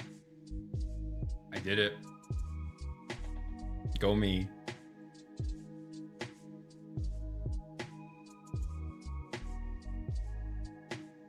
Let's do this. Okay, so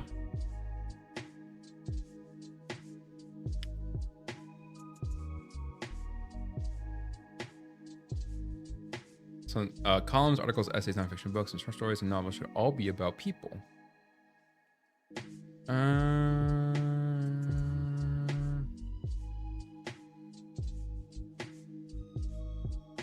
So here's the okay, yeah.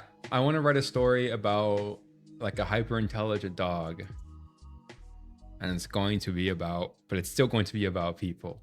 But yet it has to be about people in a way that like fully respects how like a hyper intelligent dog will be very different from a human person. And that's like interesting to me.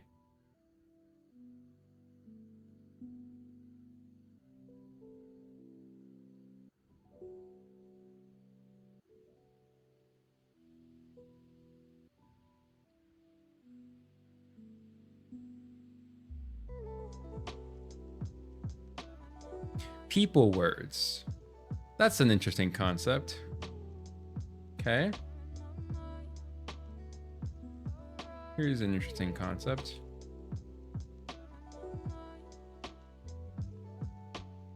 Yeah.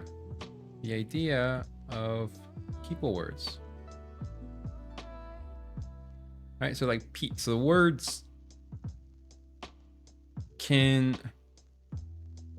some words are more associated with people and personhood than others. Seems obvious, but like I mean, Just because something is obvious doesn't mean you know it.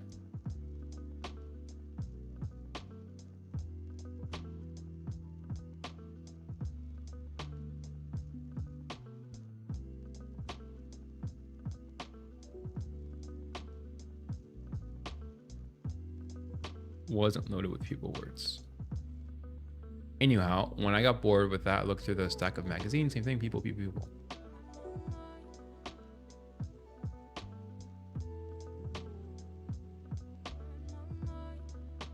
Okay, so here's a paragraph. And what I'm going to do is I'm going to bold. So this is a sample paragraph from this. I'm going to bold the words that feel like people words. How can I quote this? And turn this to a quote. Quote. Okay.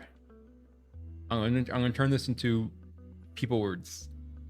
Computer, all that it means, is now about to invade. Okay, I think invade and privacy. I feel like they feel like people words, especially privacy. Home is also okay. They might be onto something. Home is also a people word. Funny looking guys with glasses. Glasses is a very people word. So, okay. So there's like different kinds of people words.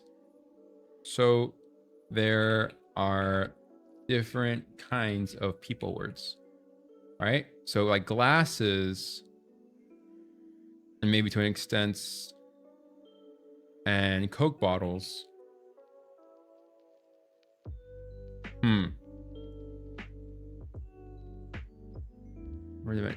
Not so brainy kids. Okay. So funny looking guy. Oh, okay. Why do you? Okay. Use them, and them things are now so cheap in price.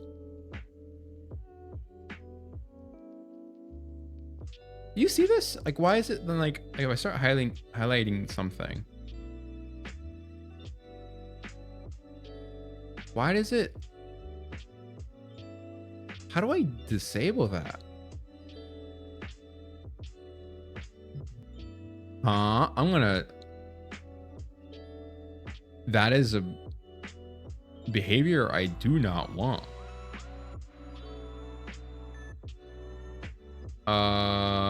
Where are my word options?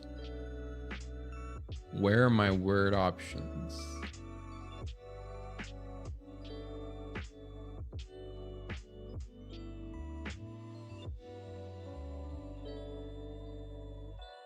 Is there like a settings info?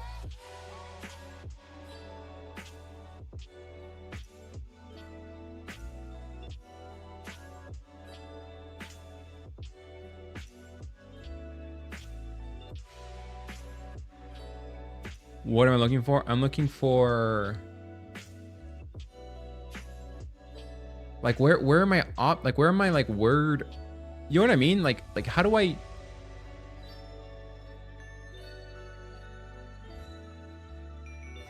Not privacy. Just like word settings, manage document.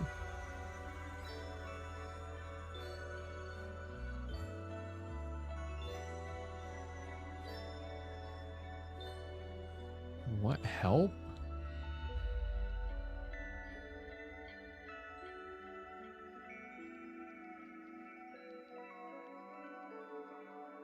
Like if I just do like, for example, why does it just highlight this? I didn't ask to highlight this.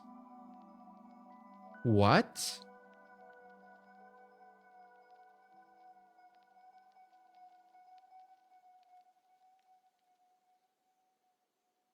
Wow. Okay. Sorry, I'm just like bewildered by like word just like, oh my god, what a horrible system. Okay. Do it in the streets. Bag.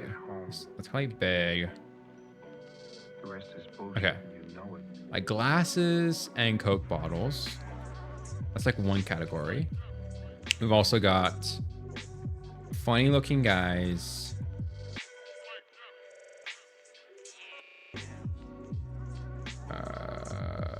That's actually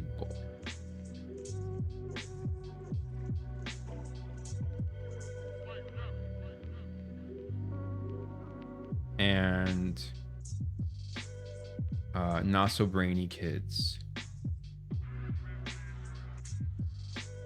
So that's another category. Another category is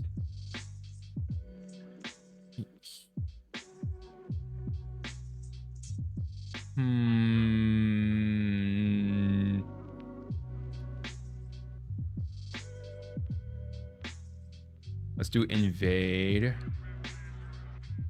and beg. Like those like kind of like verbs.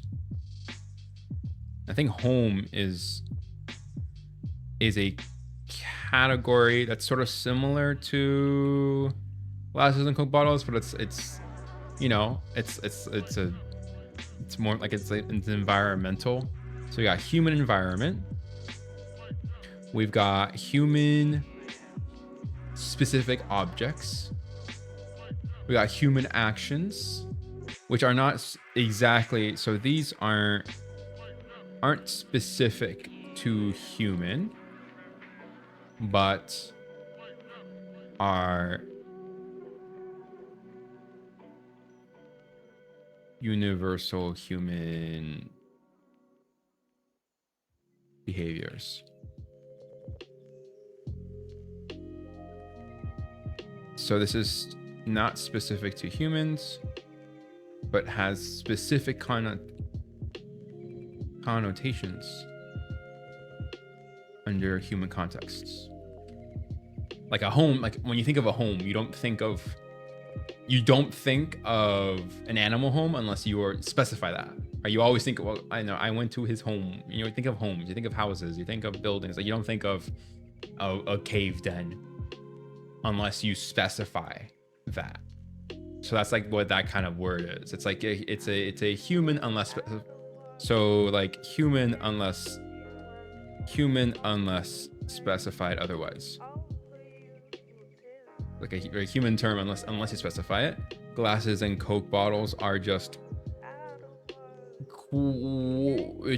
human, but like byproducts of humanity, like very human specific things. These are like types of people, characters. So like it's a human, you know, just yeah, whatever. Okay, types of people / characters. Invade and beg. These aren't specific to human, but are universal human behaviors. So let's say like common human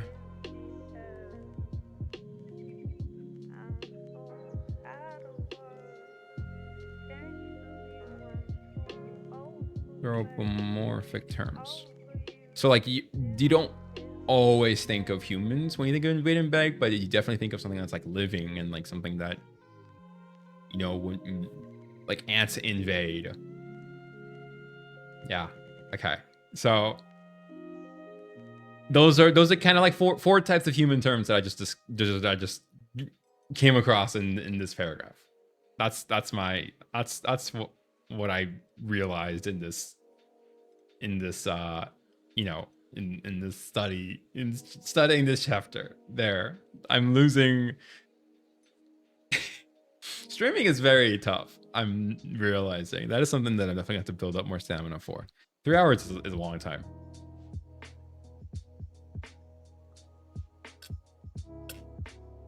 Luckily, we've got caffeine and we've got a will to keep going and make a meaningful difference. Use my Nick Wilde. I don't know why I'm showing this now, because I'm getting a little bit bored. That's okay. It's okay. Getting bored is okay. Getting bored is important. The important part of learning. So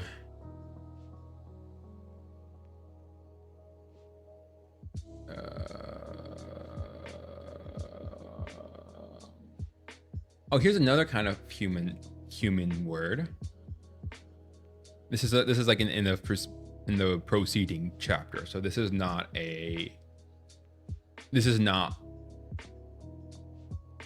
like part of this paragraph that's on top, but I'm just going to include it here anyway. I think it's specific. I think it's really good example. So here, a specific human. That's a people word. Is mentioning like a specific person. Names.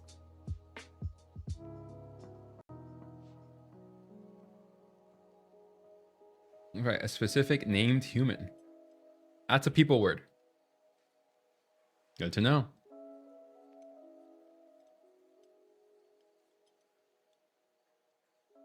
Writing about people works. Okay. This is chapter. That was, what was that?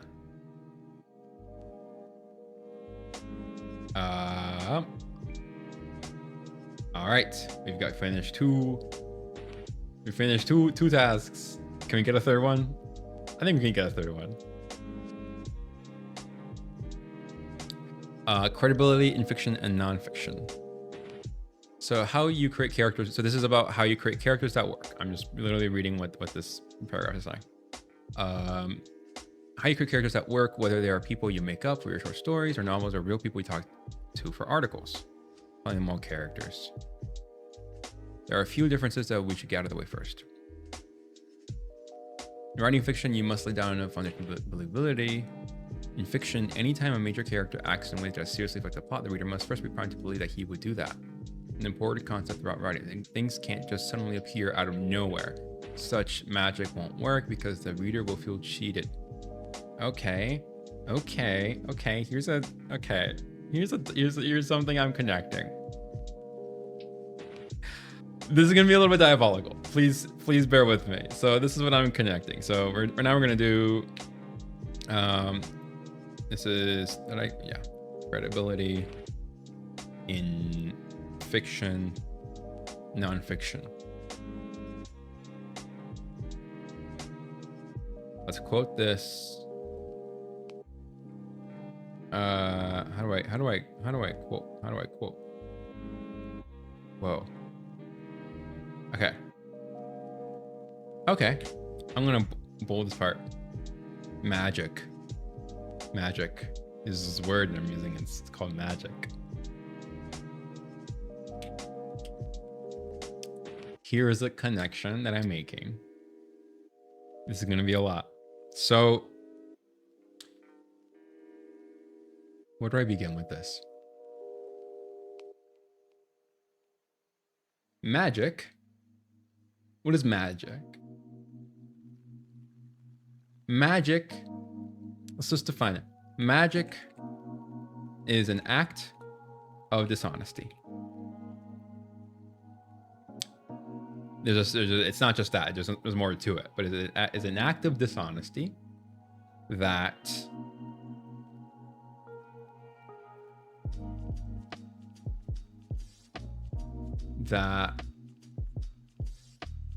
creates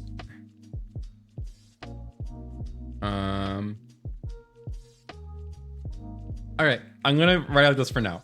It's a act of dishonesty that sparkles. Okay, so what do I mean by that? What I mean by that is that magic is not real. Magic is not a real thing. Okay? But often we go to like magic shows. We like the sparkle, we like the effect of magic. We like seeing things happen, especially when we understand, when nobody's telling us that it is real, and we accept that this is not a real thing. We tend to be joyed by it. We tend to like it. Okay. So magic is an act of dishonesty that sparkles. Here's a dot I'm sort of making.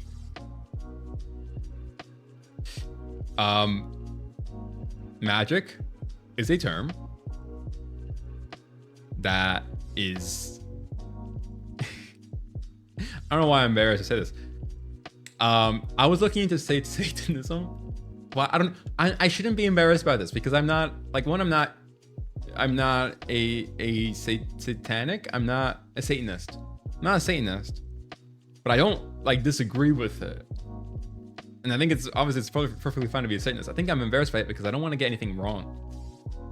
Because there's like I respect Satanism to a significant degree, and so I don't want it to be wrong. And I also don't want people to think I'm. It's not that I don't want people to think I'm weird. It's like I don't want people to sort of, I don't know, think I'm something that I'm not. And that is unfortunate. Like, it's unfortunate that I have that fear because I should let people think whatever they want about me. That's how I end up discovering who I can be, is trying not to shape my image, but let my image be what it is. So anyway, there's something about there's this,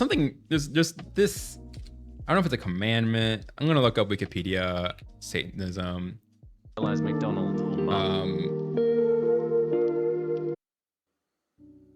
I'm gonna look up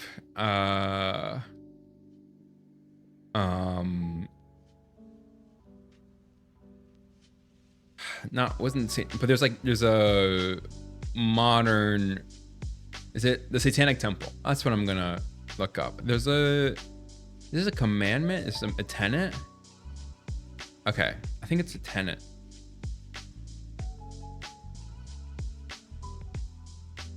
It might be okay, I don't know how to pronounce this. Levian Satanism.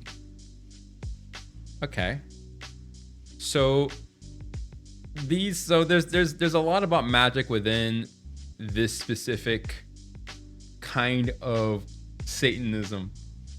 I don't know a lot about Satanism. I don't know a lot, so like, forgive me. But there's this. Okay, this is a satanic rule of the earth. I love this line, and I'm gonna like copy this because there's a connection that I'm sort of making here. I'm just gonna copy it here and I'll format this later. So,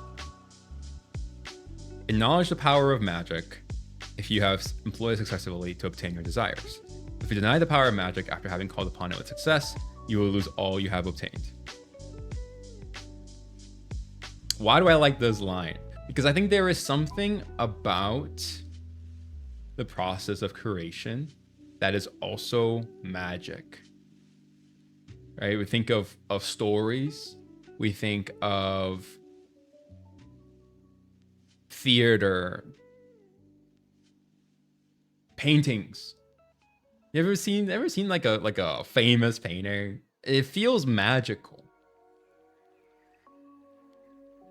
So magic, I don't yet know, like I'm really not, like, I'm not saying anything here. I'm just connecting dots, and I'll have something to explore this later. But there is magic. There's a certain thing that feels like magic, or maybe is magic, or what we call magic, that exists in the world.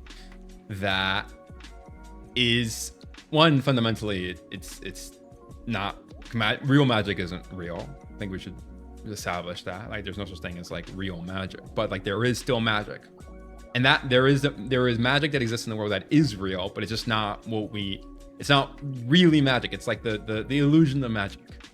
It's changing people's minds is like a type of magic. And so when here we're talking about things can't suddenly appear out of nowhere. Such magic won't work because the reader will feel cheated. When we use magic and we don't use it carefully, magic being, let's define this as magic, right? So magic is conjuring things out of thin air. Let's also define that as magic. So both of these things, magic is conjuring things out of thin air. There are ways in which magic can be justified. If you conjure something out of thin air, in, let's say you are making literally like a magic show, or like you are, I don't know, maybe you're doing the Harry Potter play, whatever it's called, I don't know, but like in that process, if you're like a part of the trick, I haven't seen that, by the way, but I'm assuming there are like there's magical things in it, like maybe making people fly or doing the impossible. If you conjure something out of thin air, pull a rabbit out of a hat. Pulling rabbits out of hats.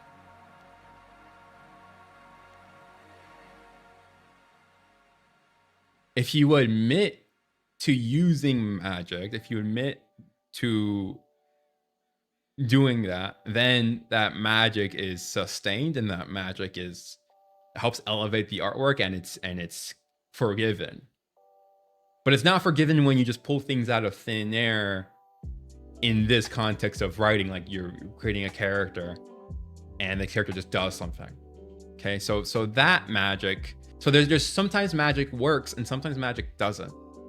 It's kind of what I'm trying to get at. And there is something about like admitting to magic that makes it work. You see what I'm just kind of like this sort of like parallel trio here. Like there's something about admitting to magic that helps make it work. And when you don't respect magic or admit to it, or you use it improperly, you wield it improperly, then, and especially if it doesn't sparkle.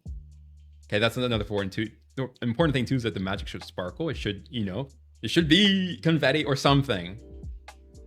If you don't employ that, and if you don't admit to using magic, then magic will feel fake. It will feel inauthentic. That's sort of like my idea.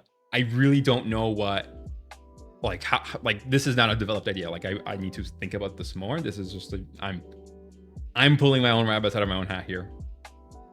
But I think that I always did this line from the Satanic. This isn't even the Satanic Temple. This is a Levian Satanism.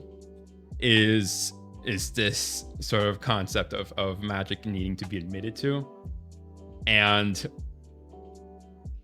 just, you know, thinking about when magic is really when how does magic hit right.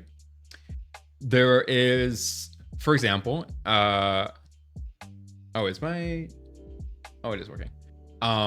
Magic doesn't always, I'm trying to say, okay, thinking about an example where magic hits right is like Attack on Titan, for example. Like the whole like Eren, how the character that he becomes really does feel like it's kind of like, it kind of feels like it's coming out of nowhere, but it hits, it really hits, and it doesn't feel like you're being cheated. So like how does Attack on Titan admit its magic? How does Attack on Titan sparkle? How does it use, I don't know. But what I do know is that hits the way Attack on Titan pulls the rabbit out of the hat hits really hard. And if you don't work to make that magic hit, then that magic falls apart. And here, like if you deny the power of magic after having called upon it with success, you will lose all you have obtained. Right? Like if Attack on Titan then later, I think the way it admits to magic might be like through the foreshadowing. That might be a way in which Attack on Titan employs magic. And so like the way it foreshadows like everything with, you know, the dad, you know. If that is how you would admit to magic, is by showing that you planned it from the beginning. And then if Attack on Titan didn't do that, then you will lose all you have obtained, right? Like the magic might start to fall apart. So maybe there's like a concept of revealing that everything had been planned from the beginning. That's like maybe a way to admit your magic. Or I'm talking out of my poopy butt.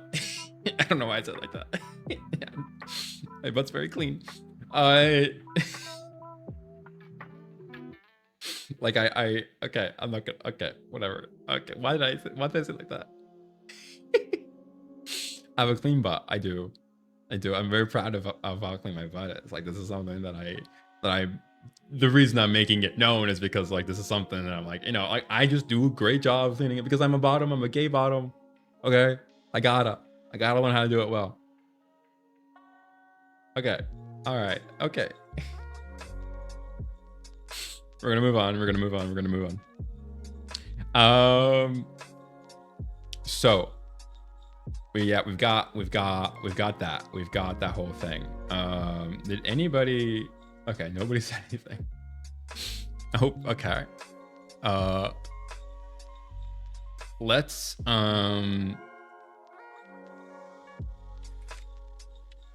keep this connection here, and let's say magic must be admitted to, or it will fall apart. Okay, so that's something that I got from that. I don't know if that's what the author intended, but I just okay. Let's move on from that. We've got about 18 minutes left. And that's gonna be the end. And I'm gonna force myself to quit because obviously I don't want this stream to last forever. So I like time limits. Time limits are good. Time limits feel good.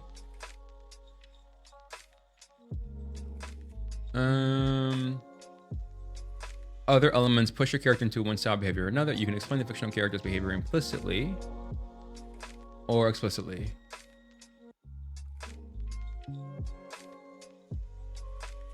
Okay, so we've got implicit versus. Oh, I can't type. Am I stupid? Implicit versus explicit. Oh my god, I actually can't type. Implicit versus explicit. Let's say this is.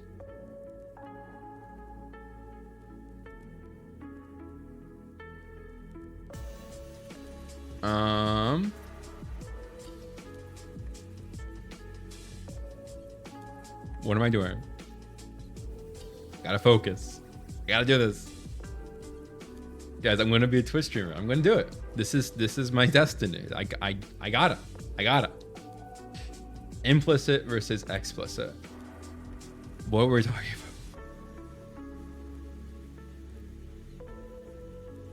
about? We were talking about the forces. Or explain the fictional character's behavior. Explanation of behavior. So let's do this. Implicit.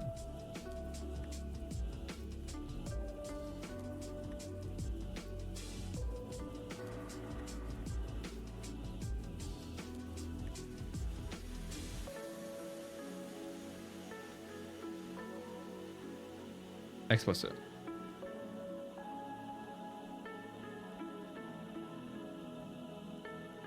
And then here's going to copy what this writes.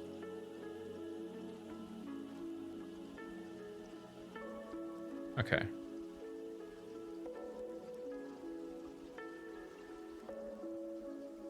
If Ralph gets mugged, you don't have to explain the motivation of the mugger. The reader can make assumptions. But if Ralph spends the next 9 years driving across America in an attempt to track down the mugger, okay. So here's a way that you can justify magic is by having the magic be done by somebody else. So for example, if you have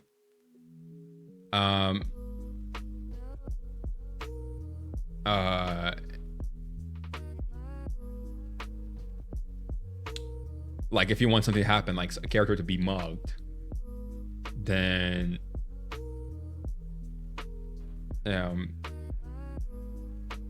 you can change which character does that. It doesn't even make any sense. If you like, let's say you want an action, which is like you want this person to rob, you want the store to be robbed. You don't know how to get the store to be robbed. You can introduce a character to make that action happen. So characters can be introduced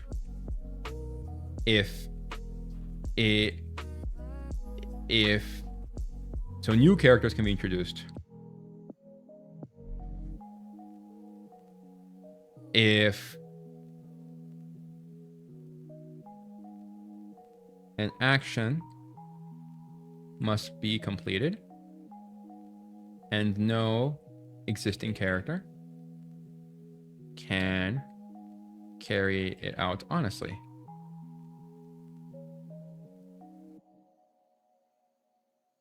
what I mean by honestly means like if you have a character who just like would never kill somebody and then they kill somebody, like either that the situation needs to be created where that character kills that like that needs to be justified by, you know, like can you honestly say that this character would kill this person in this situation?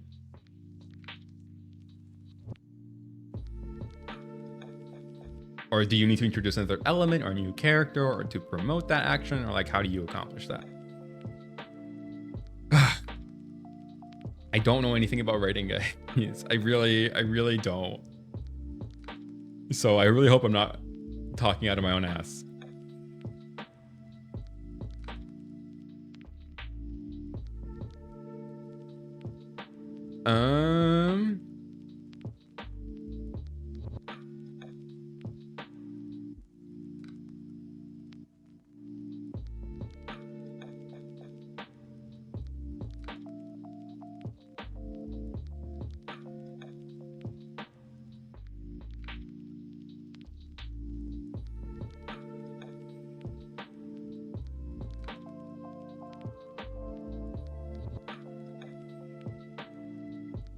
So here's another paragraph. We're talking about. So in fiction, you make characters and their actions believable by laying down the foundation of believability in advance. In nonfiction, you don't have to do that. You're telling the reader this is true, and he has no reason to doubt you, as long as you show him a nice clip or to prove it.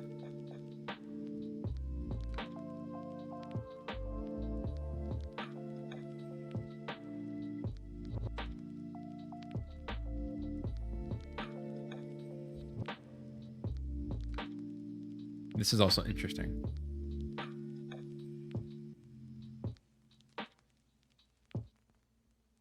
So I'm going to copy paste this and I'm going to try to truncate this.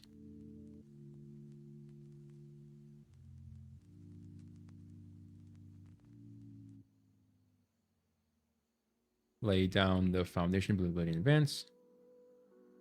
Do that. As long as you show him a nice clear picture to prove it. And I'm going to number this.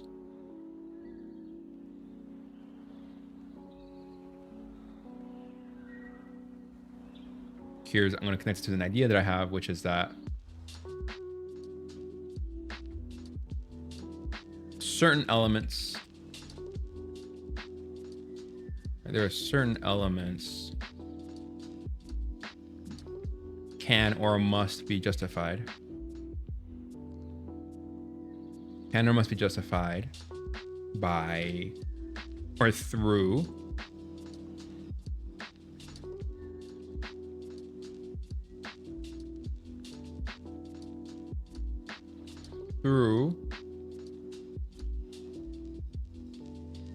removing the audience's comfort.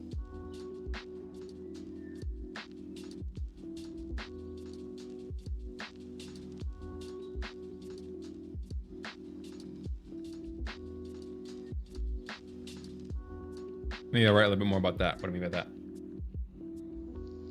Where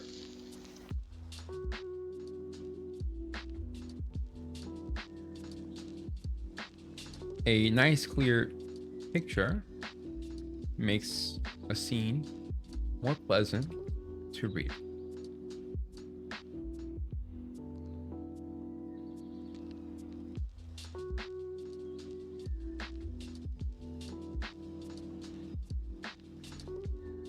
And therefore more comfortable.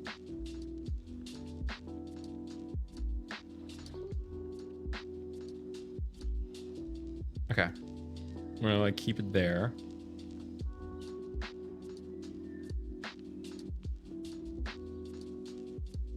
Usually.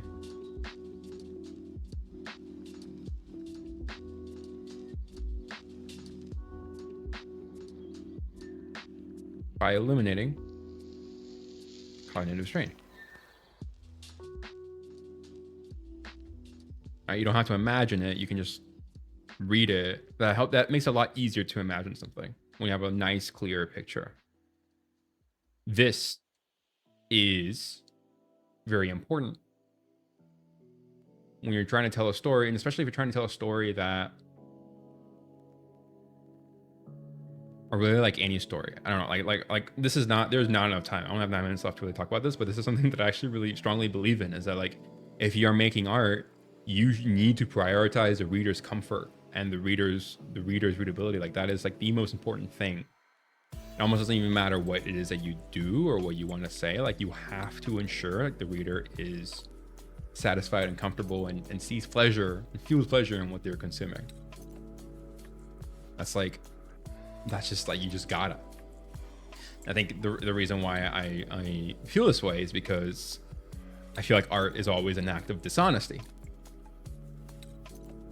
This is a little bit of okay, I'll get into this maybe later, but like, you know, like art can't really, art acts against the progression of humanity, because art alleviates boredom. And when you alleviate boredom, you alleviate the yearning to change, the yearning for change. So I think artists, part of their responsibility as artists is like, okay, if you're going to do this thing, and if you're going to like actively go against the forward progress of humanity, if that is what like artists do, then you should make that, like, you really gotta make it, you gotta do your job, and you gotta do your job well. You gotta make it comfortable, make it pleasing. That doesn't mean all art needs to be comfortable. Of course, a lot of art needs to be ugly, because ugly is like beautiful. But like I'm saying, like the way you portray that ugliness needs to be beautiful. Okay, you can't just poop. Okay, you can't just poop. You can't just poop. You can't just like put shit on the plate and call it art. Like, you have to do your job to make that, to turn it into art. Okay, like, yes, you might have like poop on a plate, but like, I don't know how. Okay, I don't know how you can make that more like pleasing. But like compositionally, that poop's got to be pretty good, you know? like it should be pretty good, and it probably shouldn't smell. Right? It probably shouldn't smell. I think maybe we can agree with that. That if you are going to commit to this thing, don't have it stink. And if you are going to have it stink, then maybe the art should change. Like maybe like it shouldn't be about the poop itself. Maybe it should be about, I don't know, being like, it should be about, I don't know, something related to manure, something related to like cows farting and like methane in the air. I don't know. But like you can't just, you know, air your dishonesty. You can't just do a shitty scribble and say this is art. And if you don't see this as art, then you're at wrong. No, you're the one at wrong. You're the one who needs to commit to the responsibility of being an artist. I don't know, I feel like very strongly about that. And I think part of the reason that I'm a little bit wary of stuff like live streaming is because I think people are going to misconstrue my words, and I shouldn't be afraid of that. If you want to say, so you're saying that the art should be pleasing and never uncomfortable, and I'm saying no, right? Like of course art should often provide discomfort. Like art is a thing that art can and should often do, just not discomfort for the sake of its own. Like that discomfort should be recognized and such, and not like you shouldn't be antagonistic towards your audience, like, ever. Like, you can be antagonistic towards something else, but just not your audience. Your audience is your friends. I don't know, you know, like if you're antagonistic towards your audience, then like nobody's gonna listen to you, and then you're not gonna make any meaningful change, and then everything that you're trying to do. Okay, yeah, okay, all right. I have strong feelings about this. I have really strong feelings about this. Anyway, So the interesting thing here is that like if we think of fiction as being more, or nonfiction as being more honest than fiction, then why? Here's my question for me. Then why must we still provide a nice, clean picture? What are we doing? Think about that. And I guess I'll try to answer that. Like, maybe the reason why it's still important to provide a nice, clean picture, even if you're just telling the truth, is because you are still taking away people's time, and you might be taking away people's money. And so if you're going to do that, you owe it to them to provide the most pleasing picture possible.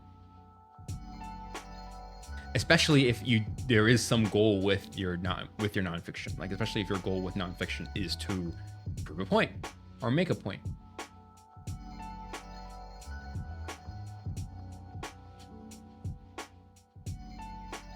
What is the reason to write nonfiction?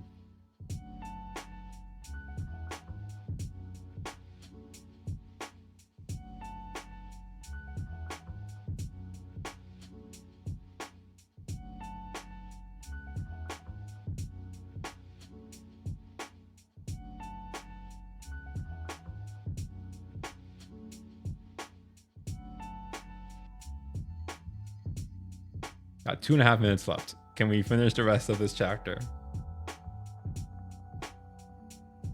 Maybe.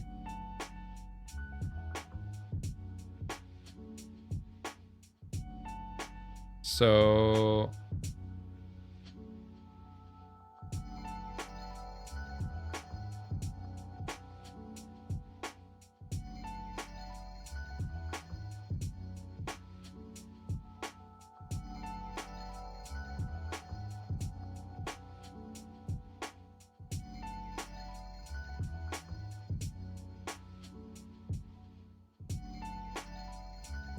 plan to follow some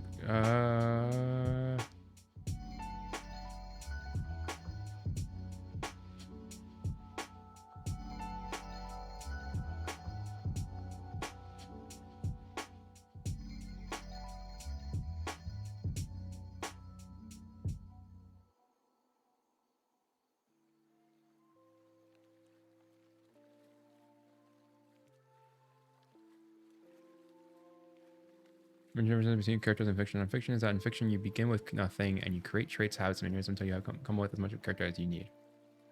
Begin with everything. Ooh, this is interesting.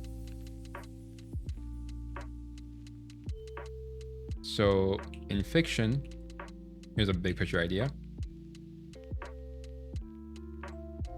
And I underline this. In fiction, you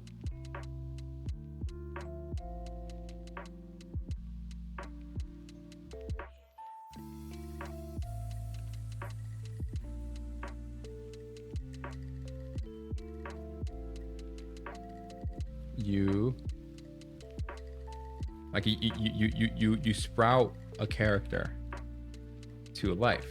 This is not a good way to write this. In nonfiction, you chisel a person into a character.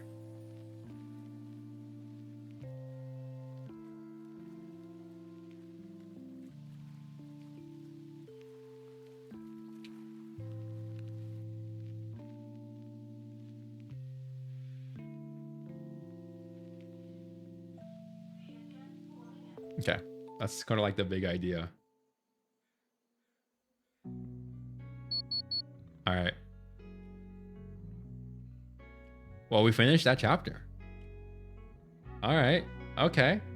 And I finished my live stream. I did it. I did my first live stream. So we've got, okay. I guess I wanted to do 1, 2, 3, 4, 5, 6, 7, 8, like 8 more chapters today, and I did not get through that. I got through, I think, 3. I think we got through 3. And I think that's pretty good. I'm actually quite happy with this. This is really fun.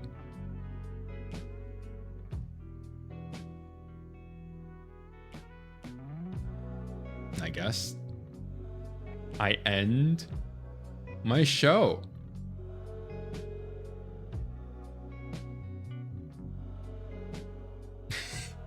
I guess I don't really know what to do now, but I just did it. I did the thing I set out to do, which is I said I was going to stream today, and I did. I'm going to stream again tomorrow. Not tomorrow. Oh, not tomorrow. I'm going to stream again Wednesday. I'm going to stream again Friday. On Wednesday, I'm going to be doing music, and on Friday, I'm going to be doing game dev. So they're going to be a little bit different, and all these streams are going to be a little bit different. And I still don't really know, you know. I mean, I don't really know what I'm doing. I just want to get into the habit of streaming before I really am able to create something that feels like, and maybe like an actual live stream should. For now, I'm really proud of myself because I was nervous and I did it. And I'm going to be nervous again on Wednesday, and I'm going to be nervous again on Friday, by the way. I'm going to be nervous all these days. And when I stop being nervous, that's when I know that maybe I should try something else. Probably within, like, still streaming, but like I should, you know, try another discipline, or I should, you know, really explore that, because I think embarrassment, nervousness, shame, all those feelings, fear, you should follow those feelings. You should follow fear. If something is afraid, makes you scared, you should do it, because you will learn more about yourself. And you will grow a larger, higher allegiance to yourself. Not what you think you should do, but what you want to do. The only way to discover that is by doing things that are a little bit scary. It really is the only way. At least I believe so. I don't know. I don't think you can without it, because that's how you end up discovering things that you didn't expect to discover. If you discover something about yourself, but it's something, or you learn, there's a fact about yourself that you already knew and you predicted, how can you know if that is something that you really learned about yourself, or if that is something that you think you should believe about yourself?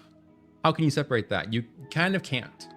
You kind of can't really do that in the moment. The only singular way to guarantee that something like that information about yourself is something that is not, it's definitely not just what people expect, or is removed from what people expect, but is actually coming from inside of you, is something that you didn't expect to learn to begin with. Learning new things about yourself. And I think that's a little bit scary, because when you learn something new about yourself,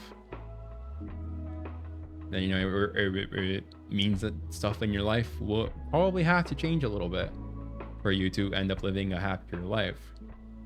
But at least I find over and over and over again that the life that you live onwards, the life that you start to live once you do discover something about yourself, that is an infinitely better life to live.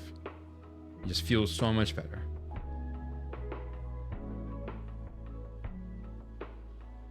So really,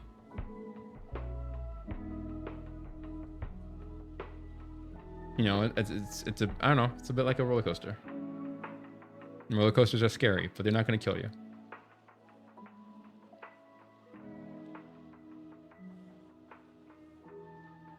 So